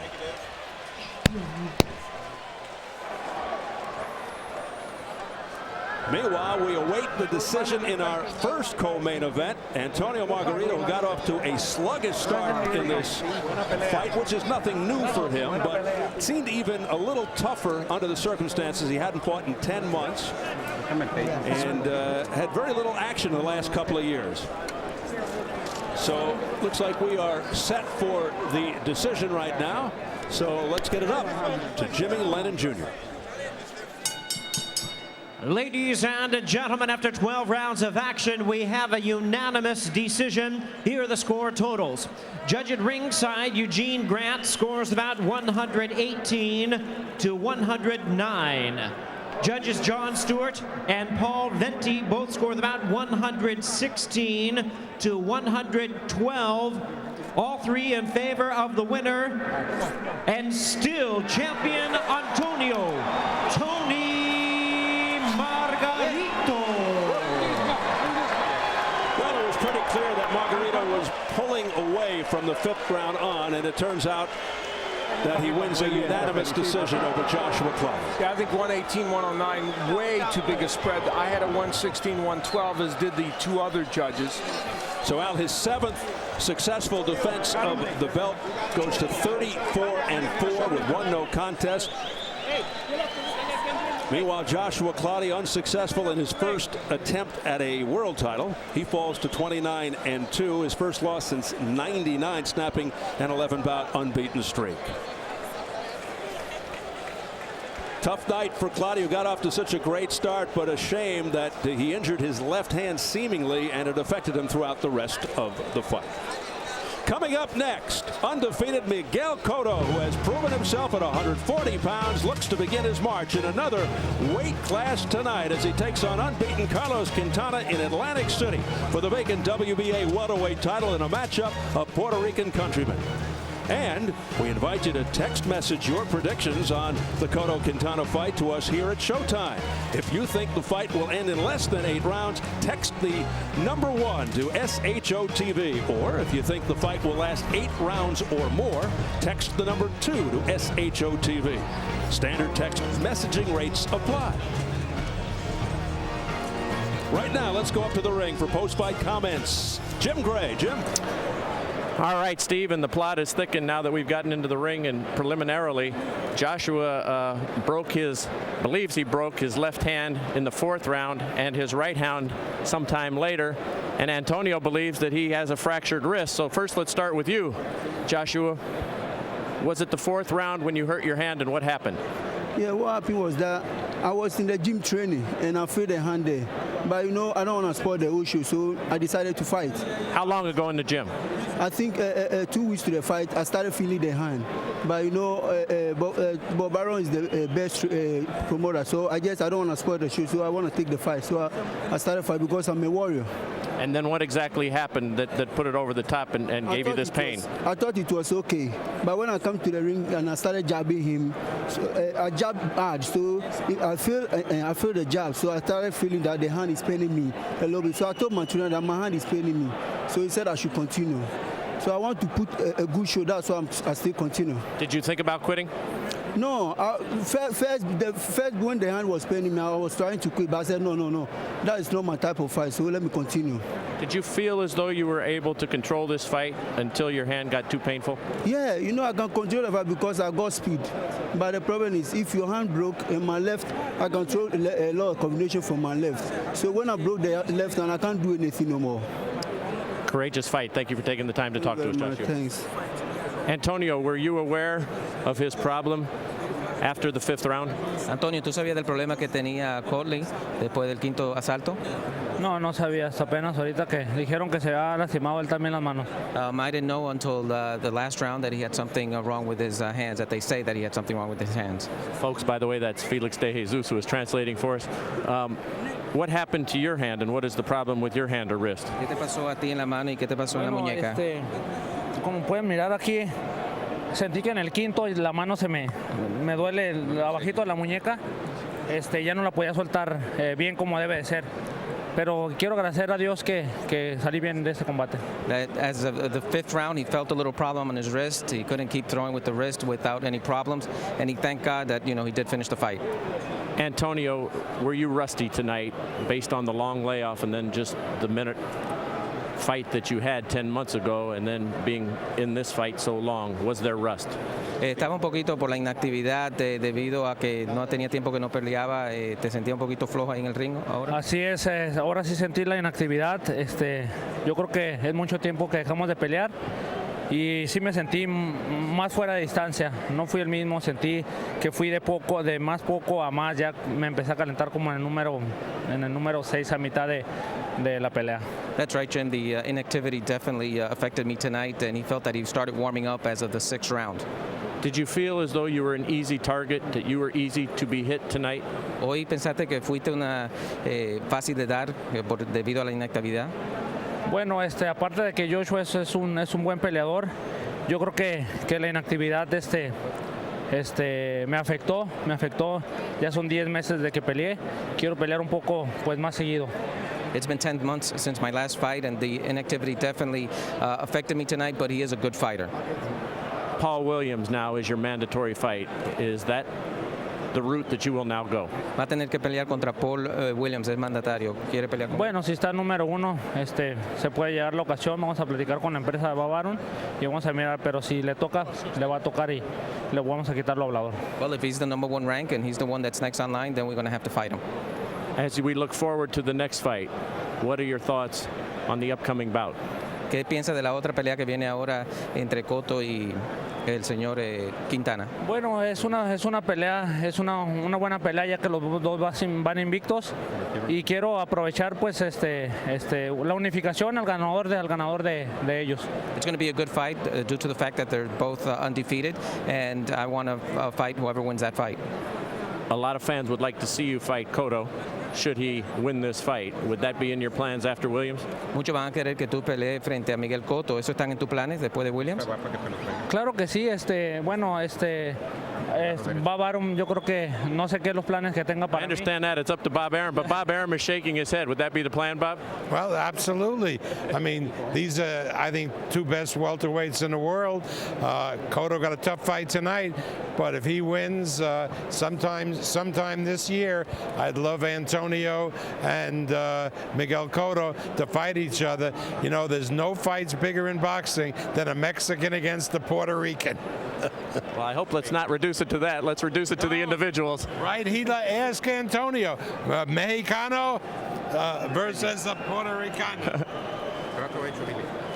Muchas gracias for your time. Quiero mandar saludos para todo Tijuana. Ahí para todos mis amigos, va a brindar la pelea esta para Tijuana. Of course, he wants to say hi to all of Tijuana, Mexico, and all of his friends. All right, you just did. All right, let's go back down to you, Steve. All right, Jim, thank you very much. Before we review the scoring from tonight's first fight, let's take you back to some action from the 4th round where we think Clottey hurt his left hand. This is the 4th round, and Clottey throwing a big punch there that landed. It was a beautiful punch, and that may have been the spot where Clottey, as he now backs up, goes in retreat, may have been the spot where he injured his left hand, and it affected him terribly for the remainder of the fight when he held back from throwing the left hand. And we'll take a look at how the scoring went from Margarito versus Clottey. First, the official judges' scorecards. Rounds 5 through 11 on the official judges' scorecards all went to Antonio Margarito after the injury. So you see the big wide margin by Eugene Grant, 118 to 109. Not sure about that. John Stewart had it closer, 116-112, and Paul Venti also the same, 116 to 112. Margarito by unanimous decision after the tough start. And then we'll check out the fellows from press row scoring. Bernard Fernandez had it even at 114-114. Tim Graham had Clottey ahead by 2 points to show you how close this thing was, 115 to 113. And then Jose Sanchez had Margarito winning it 116-112. Al, how did you have it scored? I had it 116-112 for Margarito. I thought that he came back in those later rounds and was very active to win many of the later rounds. All right, Al.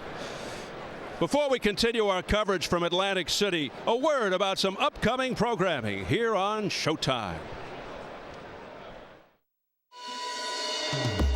What do you know about amputee fetishes? You know who you should talk to? Deb's boyfriend. I'd like to ask you a few questions if you don't mind.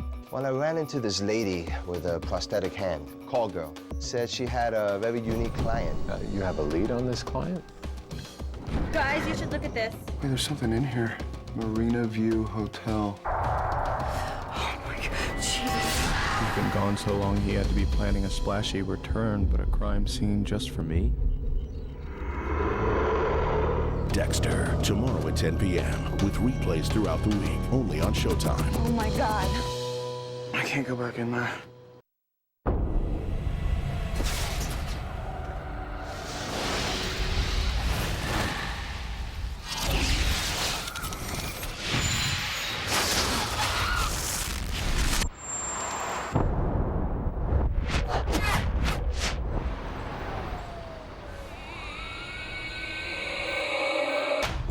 Attack happens, where will you be?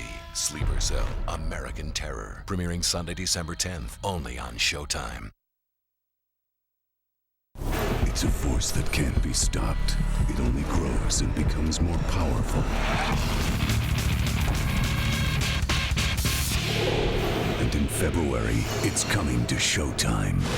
You've been warned.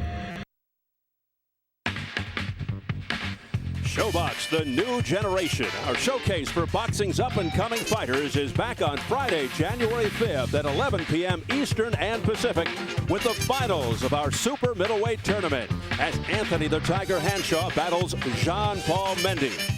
And we'll have another great lineup of action-packed fights featuring boxing's rising stars on our January 19th show. Showtime Championship Boxing returns to America's Fight Night on Saturday, January 6th at 9 p.m. Eastern and Pacific with the 12-round WBC Heavyweight Elimination rematch between Samuel, the Nigerian Nightmare Peter, and James Lights Out Tony.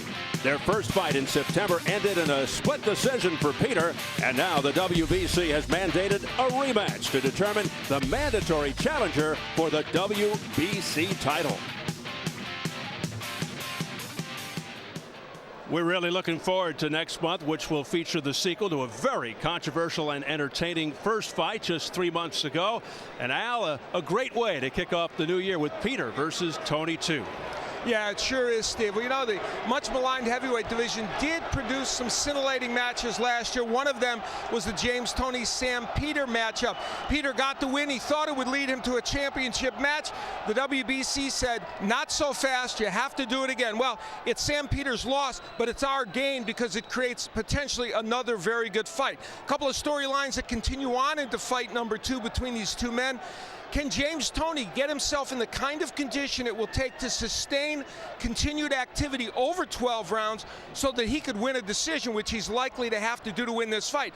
And for Sam Peter, will the improvement he showed in terms of technique in that first fight carry into the second fight as well? Steve, I know one thing. It should be a very entertaining matchup. All right, Al, so that's the action coming up in January here on Showtime Championship Boxing. But coming up next from Boardwalk Hall in Atlantic City, 2 undefeated fighters will vie for the title vacated by Ricky Hatton. Miguel Cotto, who is 7-0 in championship fights, moving up in weight to meet Carlos Quintana for the WBA welterweight crown. But for Quintana, it's his first world title stage. Earlier, Jim Gray spoke with Quintana. Felix De Jesus will interpret for us. Carlos, Cotto is undefeated. You're undefeated. You're both from Puerto Rico. How much pressure is there on you due to those factors? Carlos, tú, al igual que Miguel Cotto, no han perdido. ¿Qué nos puede decir de la presión de esta noche frente a Miguel Cotto? Sí, entiendo que no hay presión. Estamos bien deseosos de ese gran combate y esperamos ganarlo. He's waiting to win today, and he's very anxious today to fight Miguel Cotto. How much of a rivalry is there between the two of you? ¿Cuánto rivalidad hay entre ustedes dos? No, no hay nada personal, simplemente él busca una victoria, yo busco la mía y como dije al principio, entrené para esto y espero una gran victoria para mí. There's nothing personal. He's looking for a victory. Like Miguel Cotto is also looking for a victory. It's just the best man will win. Al Bernstein, our analyst, believes that you're the most complete fighter on the card this evening, but you have a lack of experience. This is your first title fight. Will that be a factor, that lack of experience? ¿Será un factor hoy no tener experiencia de pelear por un título mundial hoy frente a Miguel Cotto? No, tengo experiencia de sobra en otras peleas y lo suficientemente maduro para este combate. Me preparé física y mental, es mi tiempo y espero una gran victoria. I prepared myself physically and mentally for this fight. I've had other pressure fights, and I hope to win tonight.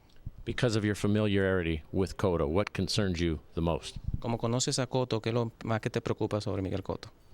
Absolutamente nada. Quiero verlo en el ring ya y ganar ese combate. Absolutely not. I want to see him in the ring now and get the victory. No problema, huh? No problema. All right. Good luck to you. Thank you. All right. Well, if Carlos Quintana can pull off the upset, it would completely change his life, not to mention the current landscape of the welterweight division. As for Quintana's opponent, long before Miguel Cotto won a junior welterweight championship, he held a different title. The fighter most likely to succeed, Felix Trinidad, widely regarded as one of the greatest Puerto Rican fighters of all time. While comparisons to Tito and other Puerto Rican greats like Wilfredo Gomez and Wilfred Benitez remain premature, Cotto has been firmly embraced. The day after his thrilling win over Paul Malignaggi in June, he was the object of attention and affection at the Puerto Rican Day Parade in New York. His celebrity goes beyond boxing in his native land, and ring-wise he's displayed a vicious hook, plus heart and vulnerability, a big reason that Cotto is so exciting.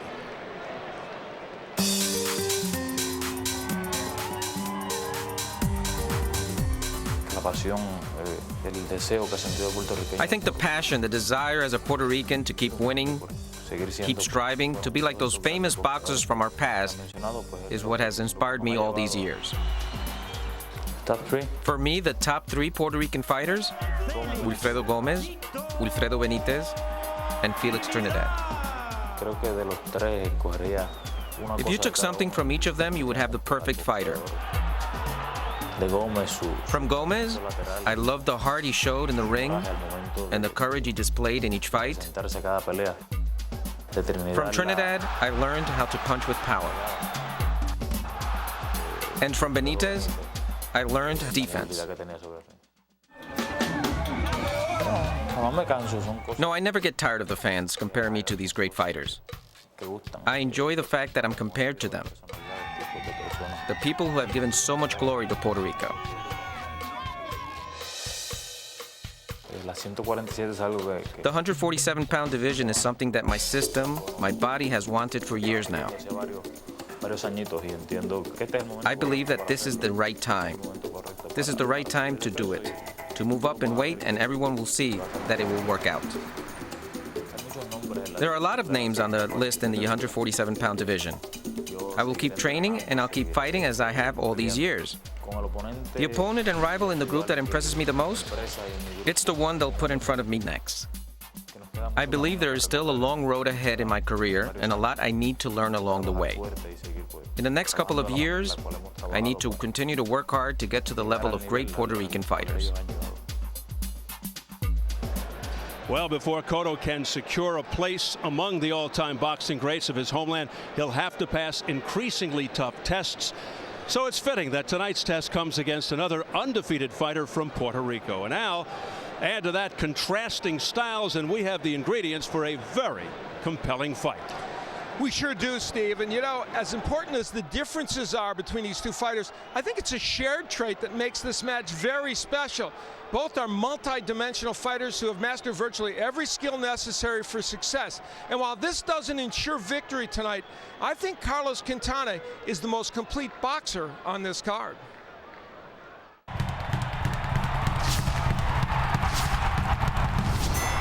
Quintana's movement is excellent, and it seldom follows a pattern. That's important tonight.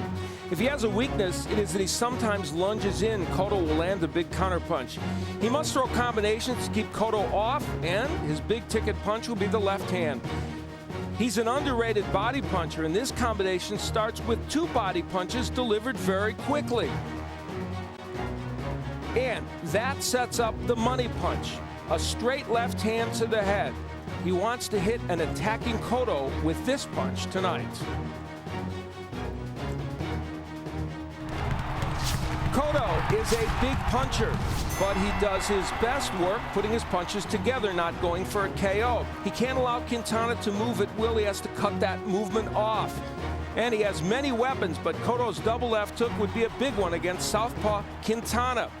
Cotto is programmed to throw the double left hooks quickly, a big plus versus lefties. And here, he will use that left hook twice to the head of Paul Malignaggi.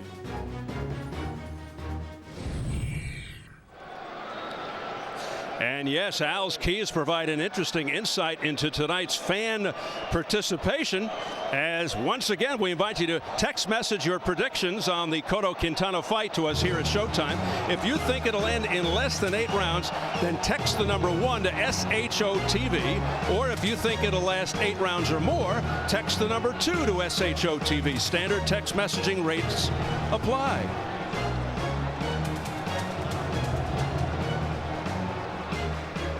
So this crowd in eager anticipation of tonight's second co-main event.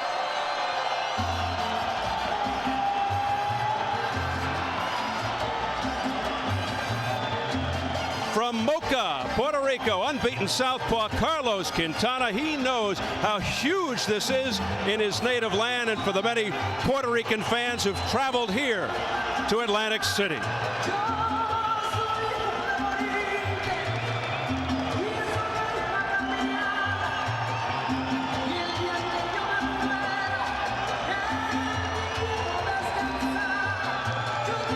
Very emotional, very passionate, more than a world title at stake. This for the bragging rights of Puerto Rico.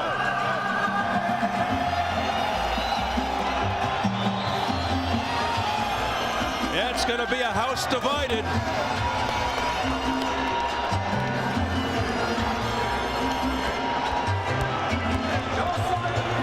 Many members of this crowd getting behind Quintana. And here he is.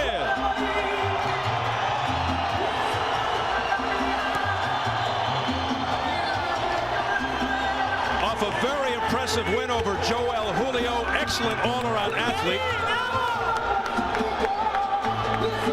A guy who broke both elbows playing basketball, always had other jobs to provide for his wife and 4 kids, presently a gas station manager. A very calm, easygoing guy.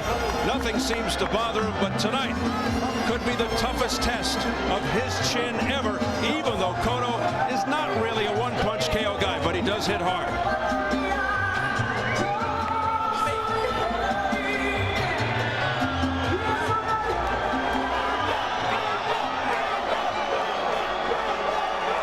And here is Miguel Cotto.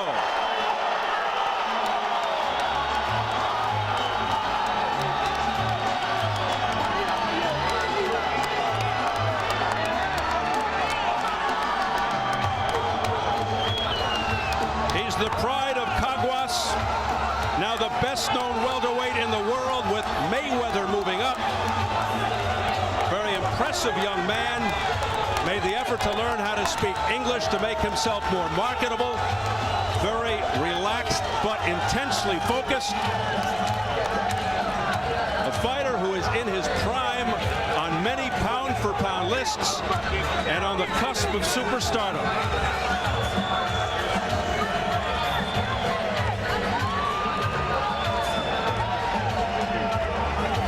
But we wonder, in this first welterweight test, is he in too deep? His defense is suspect, particularly against boxers.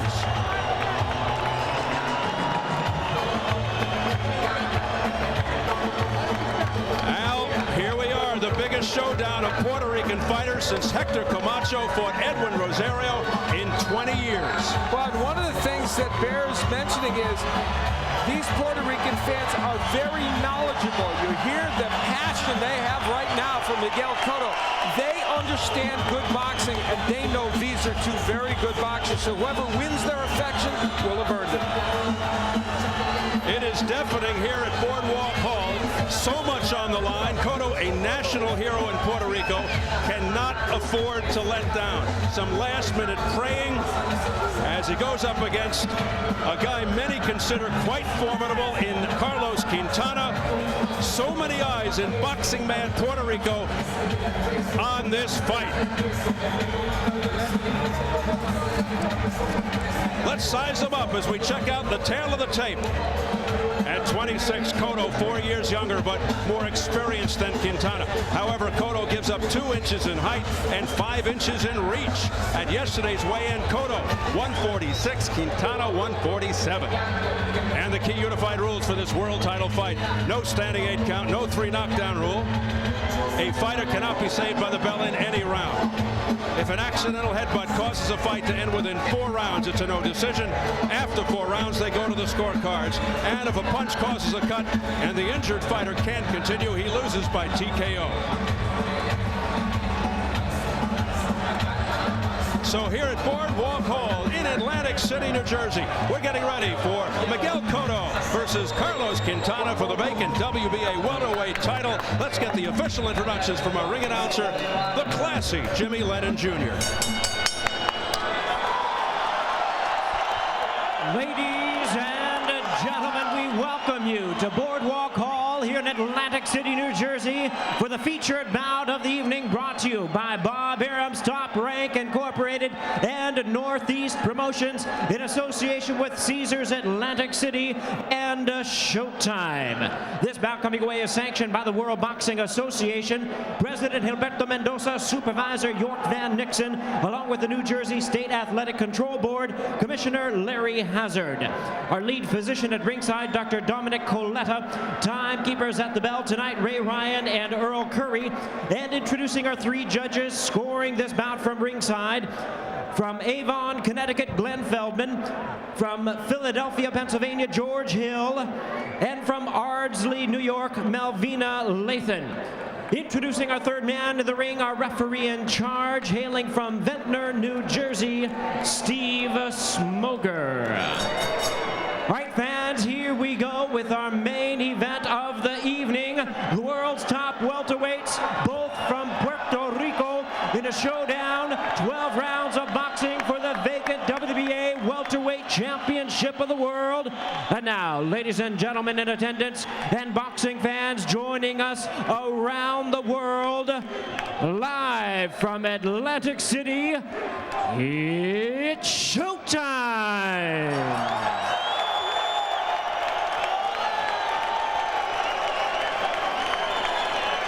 Introducing to you first on my left, fighting out of the blue corner, wearing blue trunks with red and white trim, and hailing from Moca, Puerto Rico.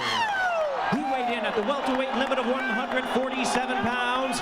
He is undefeated in his campaign to the ring with 23 wins, no losses, 18 wins coming by way of knockout. He is ranked the WBA #2 welterweight world contender. Introducing the undefeated Carlos El Indio Quintana.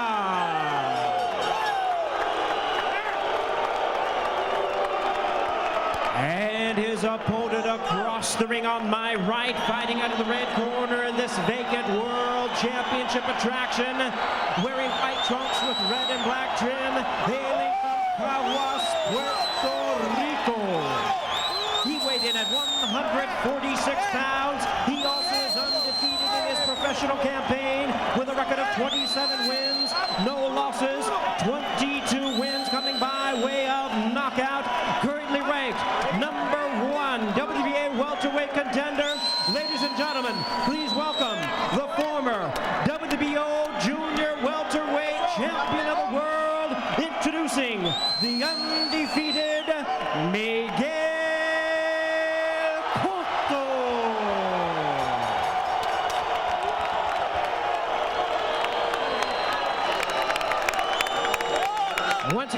and gentlemen, our referee in charge, Steve Smoger, now to give instructions.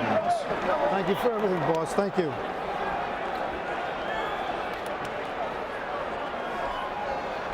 Caballeros, entiendes las reglas, comprende todo, tocan las manos, tocan. Gracias. Buena suerte. And here are the text message results of your predictions for the Cotto-Quintana fight. 59% say it will go under 8 rounds. 41% say over 8 rounds. Either way, whoever wins this fight, a great night for Puerto Rico. In a newspaper website poll on the island, 59% thought Cotto would win. 41% went with Quintana. Far from overwhelming for Cotto in the eyes of the astute fans. Meanwhile, in another paper, 70% said they'd like to see Quintana win. The notion that he's perceived perhaps as a good guy and a hard-working person. Nevertheless, this fight has sparked hot debate in Puerto Rico. And we should point out, this is a massive ring. So for Carlos Quintana, there's plenty of room for him to move. And he'll want to show some movement against Cotto. Cotto, as you know, one of the hardest body punchers in the sport. A natural left-hander who fights righty, which is why he's so effective with both hands. Quintana attacking to the body. Cotto feels he's even stronger now at 147 and has more stamina. He can go all out, not conserve energy, he feels. You know, mentioned in the keys that Quintana will go to the body. We think of Cotto as the body. Cotto's a terrific body puncher. But Quintana will go down there as well. And we see it even early in this fight. Quintana, long, tall, quick-handed southpaw, a natural welterweight. He says his skills, not the weight, will determine the winner here. No small point to be considered here. We've mentioned it before, but it's worth mentioning again. This is only the third southpaw as a pro Cotto has faced. He had big trouble against DeMarcus Corley when he fought him. And Corley, who rocked Cotto early in their fight, doesn't hit nearly as hard as Quintana. Great right hand by Cotto, and Quintana shrugged it off. But Quintana is staying on the inside more with Cotto than I would have expected him to. He's rumbling with Cotto. Good idea? I don't know. We'll find out as Cotto digs in. High work rate for Cotto. Cotto's cutting off the ring very well against Quintana, but look at Quintana counterpunch. This is going to be a very, very entertaining match. Off to a solid start. Cotto typically not a fast starter. He usually takes his time, analyzes his opponent, then goes to work. Not so tonight. Very interesting first round. More punches landed by Quintana, but a couple of very hard ones by Cotto. Think about Quintana. He's a consummate boxer who can fight. It's a slip. He has a very tough mentality, has decent power, but of course doesn't hit like Cotto. But he feels Cotto may be underestimating his power. Quintana's negating his height and reach advantage by bending into Cotto. It's one thing he sometimes does, and this was a fight in which he shouldn't do that. Great jab by Cotto.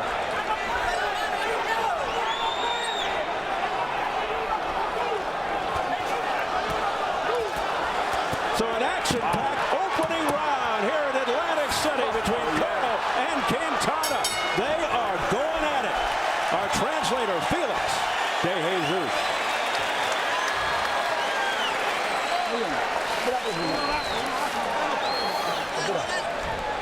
Breathe. Breathe in deep. Breathe. Breathe hard. Be calm. Here comes the water. That's it. Breathe. Breathe nicely. First round. Okay. No te quiero desesperado. No te quiero Sí, claro. Ya sintió las manos esto. Quintana was hit with some shots by Cotto. Here's the straight right hand. Now, he cuffed him a little bit with that punch, but still got a nice one in. And the movement, very important in this fight. You see Quintana and Cotto get their legs crossed there, and that's going to happen with a righty and a lefty, and it'll happen a lot in this fight. I'll tell you what, Quintana landed some very good straight left hands in that round, Steve. I'll be looking to see what impact that has on Cotto. Quintana has been down only once in his career, 23 fights, and it was his last fight. In the first round, a flash knockdown against Joel Julio. Of course, Quintana came back to win by unanimous decision. And if ever there was a fight to prepare you for Cotto, it would be to fight Joel Julio, who fights in a very similar style. And by the same token, Cotto fought Paulie Malignaggi, who also has, though he's a righty, has some of the same traits as Quintana. So these two fighters had very good fights leading into this to help them. Malignaggi fighting a courageous, gutsy fight. Excellent performance. We'll take a close look on that note at Quintana's face right now. In several of Cotto's fights, his opponent's face has looked very different at the end of the fight, as in swollen and disfigured. Just ask Malignaggi or Gianluca Branco.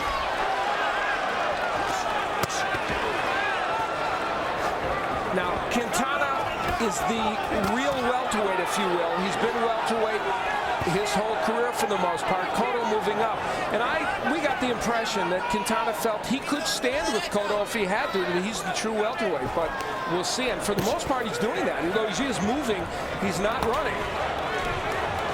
If Quintana can manage to get Cotto in a defensive mode, he'll be in a lot better shape. That is one way to get to Cotto, and also, of course, to box him. He doesn't move back well. So a lot of side to side here from Quintana. Worst thing you can do is move straight back against Cotto. Cotto trying out the right hand. The Quintana jab has not been as effective as it might be early in this fight, and that's allowing Cotto to get inside a little bit better. When you think of Cotto, Al, of course, you think of him being a slugger. Do you think he has an underrated jab? Absolutely. He's got an excellent jab, and in fact, is a very good ring technician. His only liabilities have been defensive. On offense, he does everything.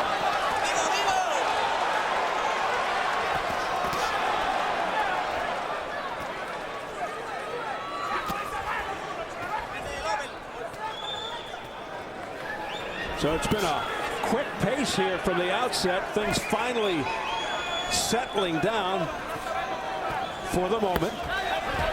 Cotto digging to the body.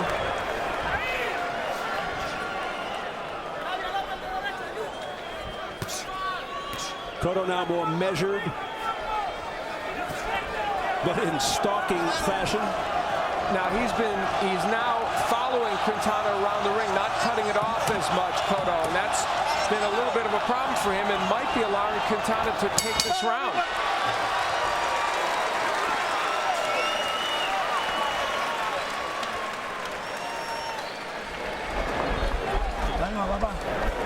How you doing? Okay, nice and calm. Okay, give me some water. Okay. How are you saying? How are you feeling? How are you feeling? Much better? Much better round. He's going to stay. He's going to stay. Don't worry about it. He's counter-punching. He's counter-punching. You got to watch for that. He's counter-punching with the jab. You got to be more alive with your right hand. Even if he throws rights, you got to be more alive. Okay? That's the game plan. Alive. Right. In the eye here. Put the swelling down a little bit here. You got to put it.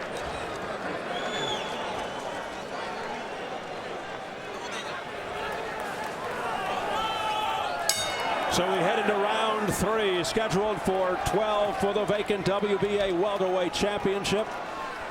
Miguel Cotto in the white with the black and red trim. Carlos Quintana in the red, blue, and white, the colors of the Puerto Rican flag. Cotto 27-0 with 22 knockouts. Quintana 23-0 with 18 KOs.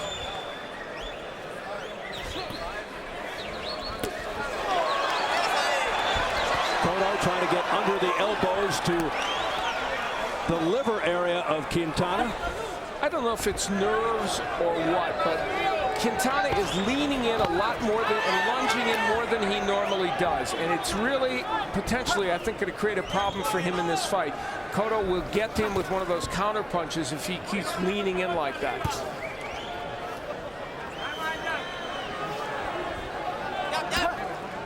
Cotto's been actually very inactive here with his jab. Even against the lefty, it can work for him, and he's not throwing it that much. No punch, no punch, no punch. Very good.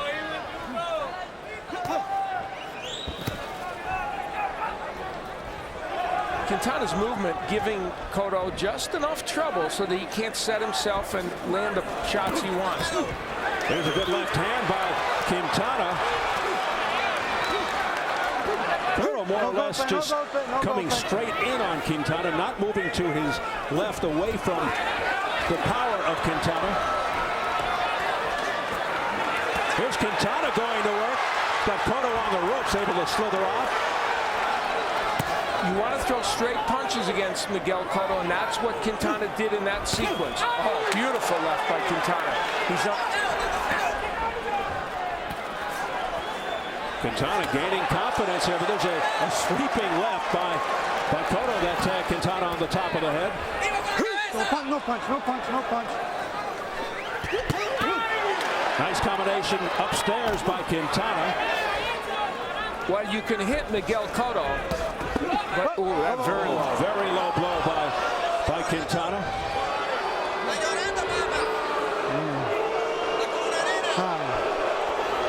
Accidental. ¿Está bien? Si quiere tiempo? Más tiempo. Sí. 5-minute clock, 5 minutos. He's got 5 minutes. You heard más tiempo.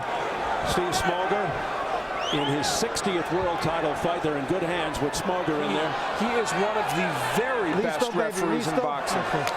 Regular clock, time in. Cotto says he's all right. Let's continue.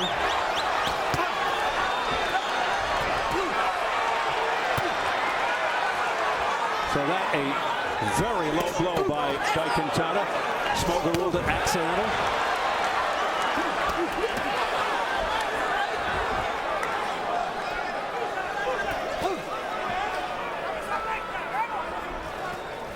Quintana dishing it out. Back comes Cotto now, trying to attack to the body. And that time Quintana got off the ropes, and that's what he's supposed to do, punctuating what for Quintana has been a very good third round.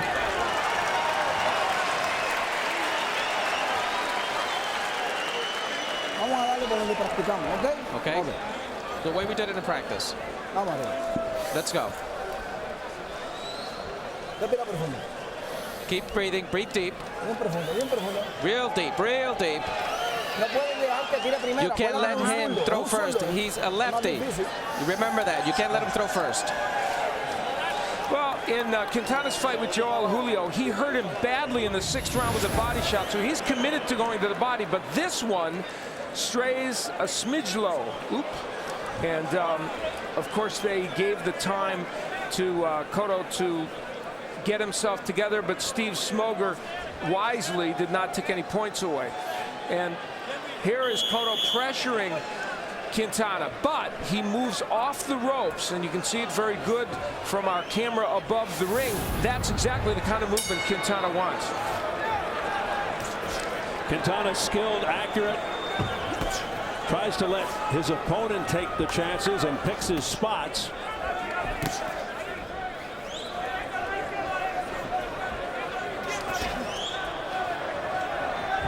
Round 4 scheduled for 12 for the WBA welterweight crown. One of the things about Quintana is he moves both ways. Look at him. He'll move right, he'll move left. He doesn't give you a lot of patterns to deal with, and it's very tough then. Although Cotto now has him cornered, and you see he'll motor off those ropes. Not the easiest target for Cotto, and Quintana very quick. Cotto, of course, is relentless, and here he comes again. He will pressure you throughout.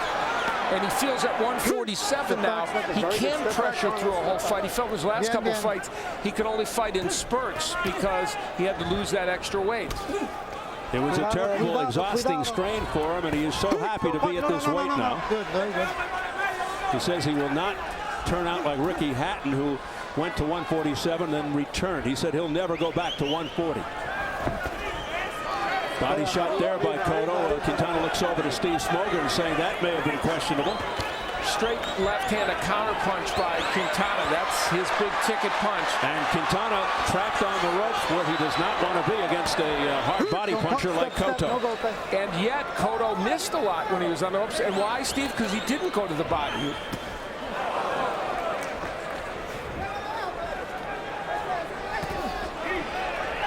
Cotto with usually bad intentions behind everything. Oh, that's a body punch by Quintana that made Cotto grimace and buckle just a tad. Remember the 6th round of the Julio fight? He hurt Joel Julio with a body shot, did Quintana. He can throw down there. But hard to stop Cotto from coming forward. Quintana shows good power when he's confident enough to sit down on his punches. And he did it just then. He's trying it again now with the left hand. That time was partially blocked by Cotto. But he's making Cotto thinking about it. Cotto ripping some good body shots, but taking those straight left hands. Might be a little swelling around the right eye of Quintana. Wow, another good body shot by Quintana, but maybe a little low. Yeah, there is. There is some swelling around the right eye now of Quintana. I saw that start to develop in the last round, towards the end of the last round, but it didn't seem like enough to say anything, but now it's starting to build. And some left hooks now landing to that eye from Cotto. But otherwise, it's been a pretty good round for Quintana. Now, we said earlier how the faces of Cotto's opponents usually look very different at the end of the fight than from the beginning. A reminder to you viewers, next year, Showtime presents a first for premium cable. It's a force that can't be stopped. It only grows and becomes more powerful. And in February, it's coming to Showtime. You've been warned. Fans have been watching mixed martial arts on pay-per-view in large numbers. It is a growing fan base. Now you can see it on Showtime. It's a burgeoning sport, and I'm one of those people who think it complements boxing fans because they have yet another combat sport to watch.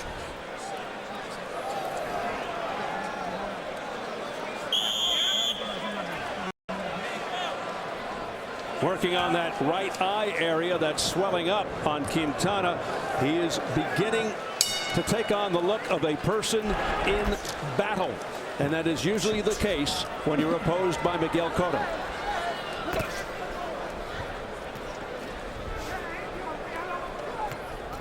Oftentimes Cotto's opponents just look to survive rather than engage, but not the case here. Quintana, very game. And he's counterpunching very well, Quintana. The movement, the counterpunching has provided a bit of a puzzle to Miguel Cotto. Nice left hand by Quintana upstairs to the head. A straight left that connected. And then he quickly gets out of the way. Quintana fighting intelligently. And he's going upstairs and downstairs. He's really mixing up location, almost like a pitcher. Notice there was an ice bag instead of end swell on the eye of Quintana in the corner. The end swell, a very effective tool to stop the swelling. Now, Cotto is doing a much better job of being aggressive and working to the body in this round. Quintana off balance, sprawling backwards. They continue, no stoppage. Things getting very rough now. Cotto cracking to the top of the head.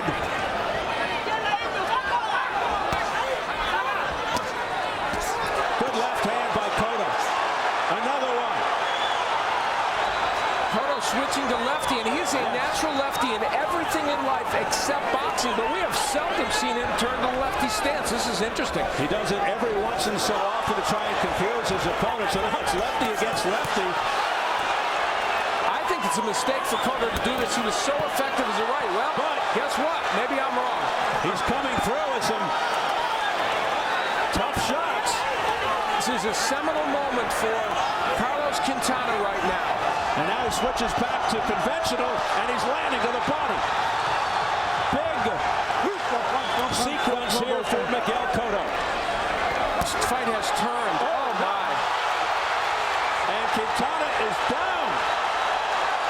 Now, was that 5, 6, yes? 7, 8, 9.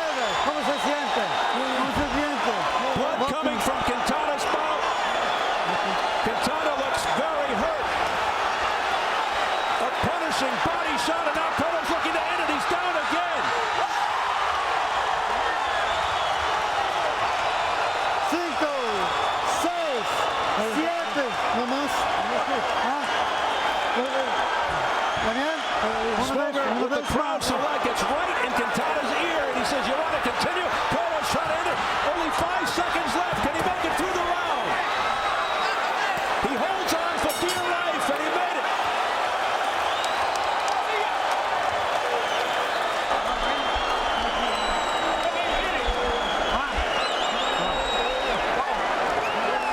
Put the insult on him. You got to give me another round. Give me one more round. Give me one more round. Come on. Fight with me this round. For your family, do it. Come on. Give me this round. Give me this round. Give me this round. Give me this round. Just one round. Just one round, I'm asking you. Just fight with him. Fight with him. Give me one round. Give me water. Give me water. We're going to stop the fight right now. You're taking a long time. You want to continue the fight because I think you're taking a long time. The first knockdown in the last round, Miguel Cotto landing a body shot kind of on the side and back, and wow, it shows you the power Cotto has delivering those body shots. Quintana had already taken some punishment. And the second time, Quintana was already hurt, took a big left hook to the head. It was an accumulation of punches, including that right hand, that sent him down, and Quintana took a beating in what will be a 10-7 round for Cotto. Fight with one more round. Fight for another round. Fight for another round. I can't do it. I can't do it. I'm dead. I'm dead. I can't do it. Quintana's done. He does not want to continue, and Miguel Cotto victorious.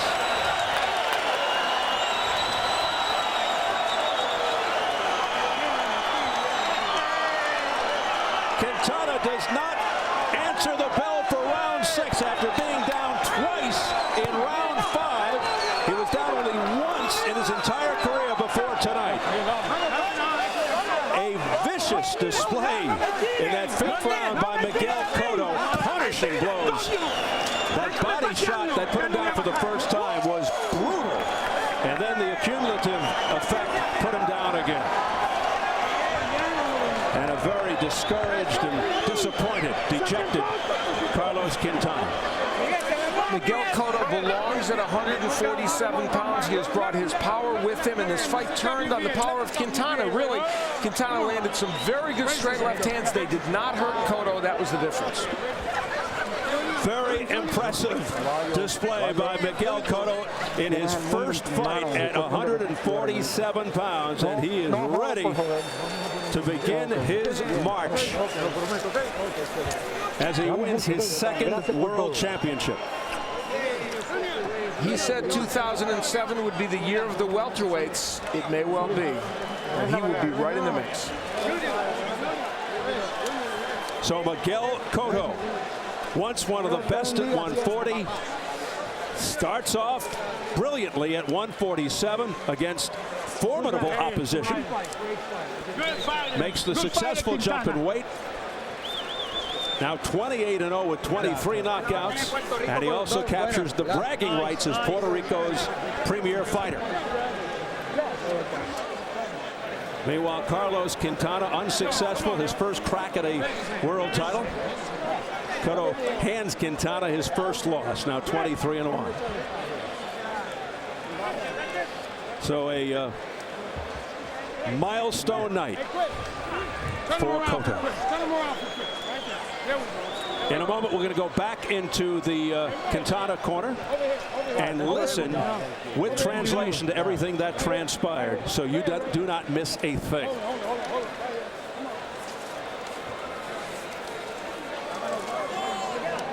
So a joyous Miguel Cotto exults here at Boardwalk Hall in Atlantic City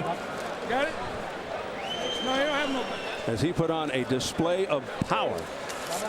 Let's listen to what happened in that blue corner, Quintana's corner, again.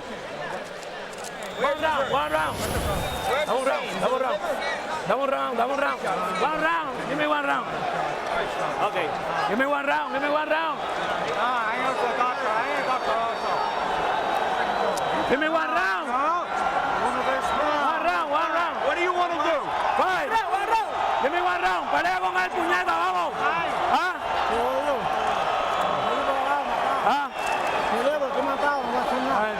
Vamos a rápido.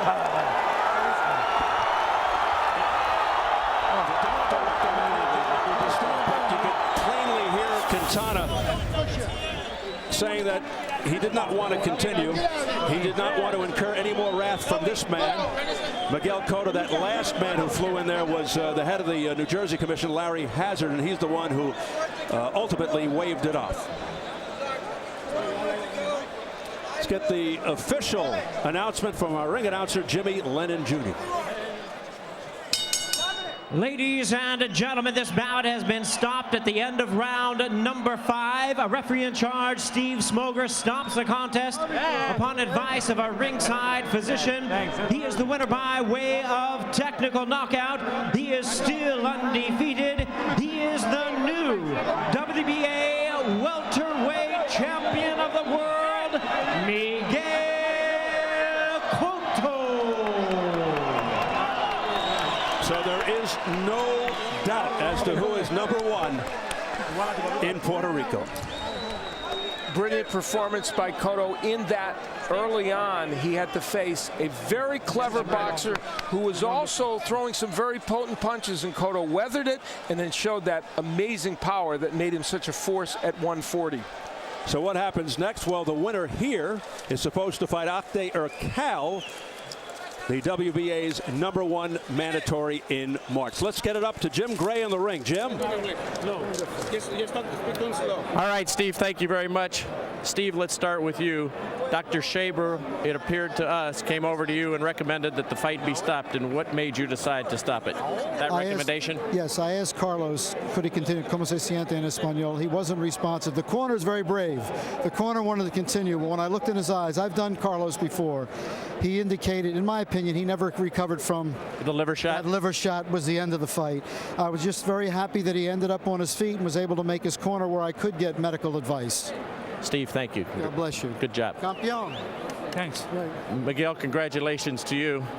Felix de Jesus will interpret for us if you're going to speak English. I try to do my best. Okay, good. Let me ask you about the liver shot that you delivered there. Did you recognize at the time that it was such a blow that he would not be able to recover? But I feel it's the moment to throw that punch. I hit it, and he fell on the canvas, and I know he's hurt with this punch. What made you decide to switch to lefty and become a southpaw, because that is when you took control of the fight? I tried to confuse him, I tried to make a little confusion in his mind, because I started the fight to the right stance and I changed to the left. But it's just part of my training, part of my fight. Did it take you a few rounds to get used to his style, because he seemed to be able to get off in those first couple of rounds against you? But I do my best on the ring. I make my own fight, try to see his mistake and capitalize. Miguel, if you would, let's take a look at your first knockdown here in the 6th round and tell us from your perspective what's going on here. I throw a left hook. That was the shot. Yeah, a left hook on the liver, and this is the punch of the fight. What set that up? What made you want to attempt that? Did you see something, an opening there? No, but I tried to connect this is my favorite show, This is my signature. And here is the end of the fight, before the end of the round. I know he's hurt with the punch before that, and I try to put on the canvas all the time. What does this victory mean to you? Because obviously 2 very important and meaningful fights for you, because he's Puerto Rican, you're Puerto Rican. You told us before the fight that you want to follow in the footsteps of your 3 idols, and now you take this step. What does this victory mean? It's everything for me. It's my second bout in my career.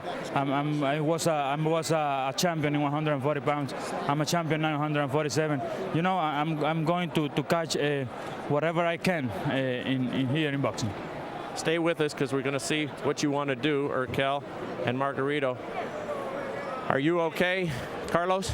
Yeah. ¿Te siente bien, Carlos? Sí, estoy bien. Gracias a Dios, pues, ¿sabes? Perdí, pero pues por lo menos. I lost, but I feel okay. I'm okay. When he went to the left-handed southpaw style. Did that confuse you, and did that change the complexion of this fight? ¿Te confundió cuando él cambió y comenzó a tirar con la zurda? Fíjate que lo que me sorprendió fue su velocidad. No esperaba su velocidad y caí en su pelea. His velocity. I underestimated his velocity. He has quick hands. Your first loss, you have not felt this in your career. What is this moment like for you to have this disappointment? Nunca había perdido antes. Tu primera derrota, ¿cómo te sientes? No es muy bueno, de verdad. Esperaba ganar este combate, trabajé para eso. Se siente uno mal. It's not a good feeling. It's a bad feeling. He prepared himself for this fight, and it didn't happen. Will you go to the hospital to get checked out internally? ¿Va al hospital para checarte internamente? No, honestamente estoy bien, de verdad.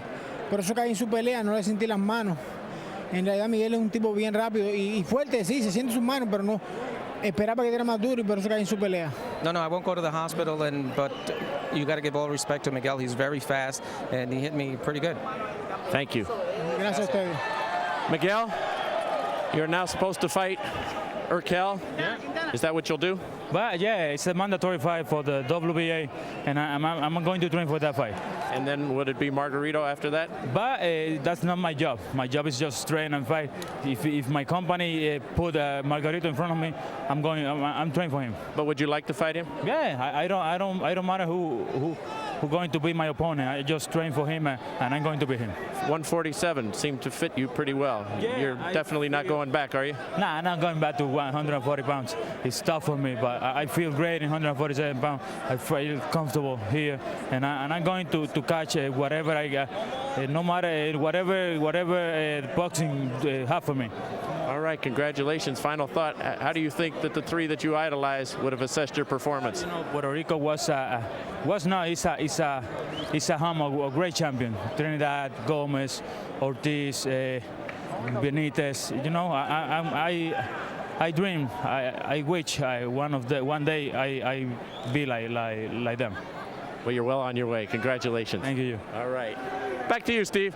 All right, Jim, the future looking very bright for undefeated Miguel Cotto. Let's take a look at the scoring at the time of the stoppage. This is after round 5, Al, and there you have all three had Cotto. I had the exact same score for Miguel Cotto, so pretty much everyone in agreement. Of course, he had Quintana down twice in the 5th round. Here's the press row scoring. And they all agree with the official ringside judges. Fernandez had it by 1, Graham by 5, and Sanchez by 4. Well, Miguel Cotto had certainly punished Quintana already, but this body shot delivered with such fierce power to the liver just did in Carlos Quintana, and he had taken a lot of shots to the head, but we talked about the body work of Miguel Cotto. It is very special. He brings his power to 147. There's no question about it, and the only issue will be whether big punching welterweights, like a Margarito, can do anything against Cotto, because offensively he's got it all going. That was a vicious, brutal, punishing body blow that completely took the air out of Quintana, and it totally discouraged him the rest of the way. And remember, earlier in that bout, Cotto had been hit with good left hands by a true welterweight in Carlos Quintana. All right, Al. As Miguel Cotto punctuates things in that 5th round against Carlos Quintana, we want to remind you all year long, fans have been logging on to show.com to vote for the best, the most memorable, and the most controversial fighters and events of Showtime Championship Boxing. Now the results of our final category. Here's what you picked as the best fight of our 20-year history. Hagler versus Mugabe. Castillo versus Corrales. Lopez versus Alvarez II. Tapia versus Ayala. Tyson versus Holyfield. Ben versus McClellan. Now the winner with 60% of the votes. And your pick for Showtime's best fight is Castillo versus Corrales. The battle between Diego Corrales and Jose Luis Castillo continues to earn accolades, with both fighters showing an incredible amount of heart. Along with 2 knockdowns and a jaw-dropping ending, this 2005 Fight of the Year is now Showtime's best fight. Yeah, little wonder the fans chose Castillo Corrales 1 as the best fight of our first 20 years, and now that was one of the most remarkable performances I have ever witnessed from ringside. I've been doing boxing for 25 years. That's the best fight I have called, and I had the privilege of doing fights like Marvin Hagler against Tommy Hearns. Very special, great excellence sustained over the whole fight. One for the ages indeed. Well, this marks the end of our 20th anniversary voting poll. You can always log on to show.com to view all 7 categories, the winners, as well as the latest news on Showtime Boxing. All right, Al, final thoughts about our 20th anniversary year of Showtime Championship Boxing. It certainly began with a bang. It really did. An upset with Carlos Baldomir beating Zab Judah, another upset in Joe Calzaghe beating Jeff Lacey, though a more mild upset. A great performance by him. We had terrific brawls like O'Neal Bell against Jan Mormek and Sergey Lahovich and Layman Brewster. Controversy with Tony Peter, and a big surprise ending with Shannon Briggs and Sergey Lahovich among our many memories this year. It was an excellent year. We celebrated our anniversary in style, and kudos to our whole crew for doing such a great job of bringing those memories to people, and it was a joy to work with you for another year, Steve. Thank you very much, and the feeling is mutual, and we do have an outstanding crew. So much for the first 20 years. Ready to start the next 20? I would love to get that started, and we've got a good one to get it started with next year. All right, no question about that. It's only a month away. Let's take a final look at tonight's results. And in our opener, chalk up another W for Antonio Margarito as he retained his WBO welterweight belt and continues his quest for the big names who have dodged him to this point. And as you just saw, Miguel Cotto remained undefeated, made the successful jump in weight to capture his second world title, beating previously unbeaten Carlos Quintana in emphatic fashion for the vacant WBA welterweight crown. And before we say goodnight, another reminder of what's on the boxing horizon. ShowBox The New Generation back on Friday, January 5th, 11 p.m. with the finals of our super middleweight tournament as Anthony the Tiger Hanshaw battles Jean-Paul Mendy. And Showtime Championship Boxing returns on Saturday, January 6th at 9 p.m. with the heavyweight rematch between Samuel the Nigerian Nightmare Peter and James Lights Out Tony. That'll do it from Boardwalk Hall in Atlantic City. Remember, next year, America's Fight Night is the first Saturday of every month. For Al Bernstein, Jim Gray, and our entire crew, Steve Albert saying so long and happy holidays.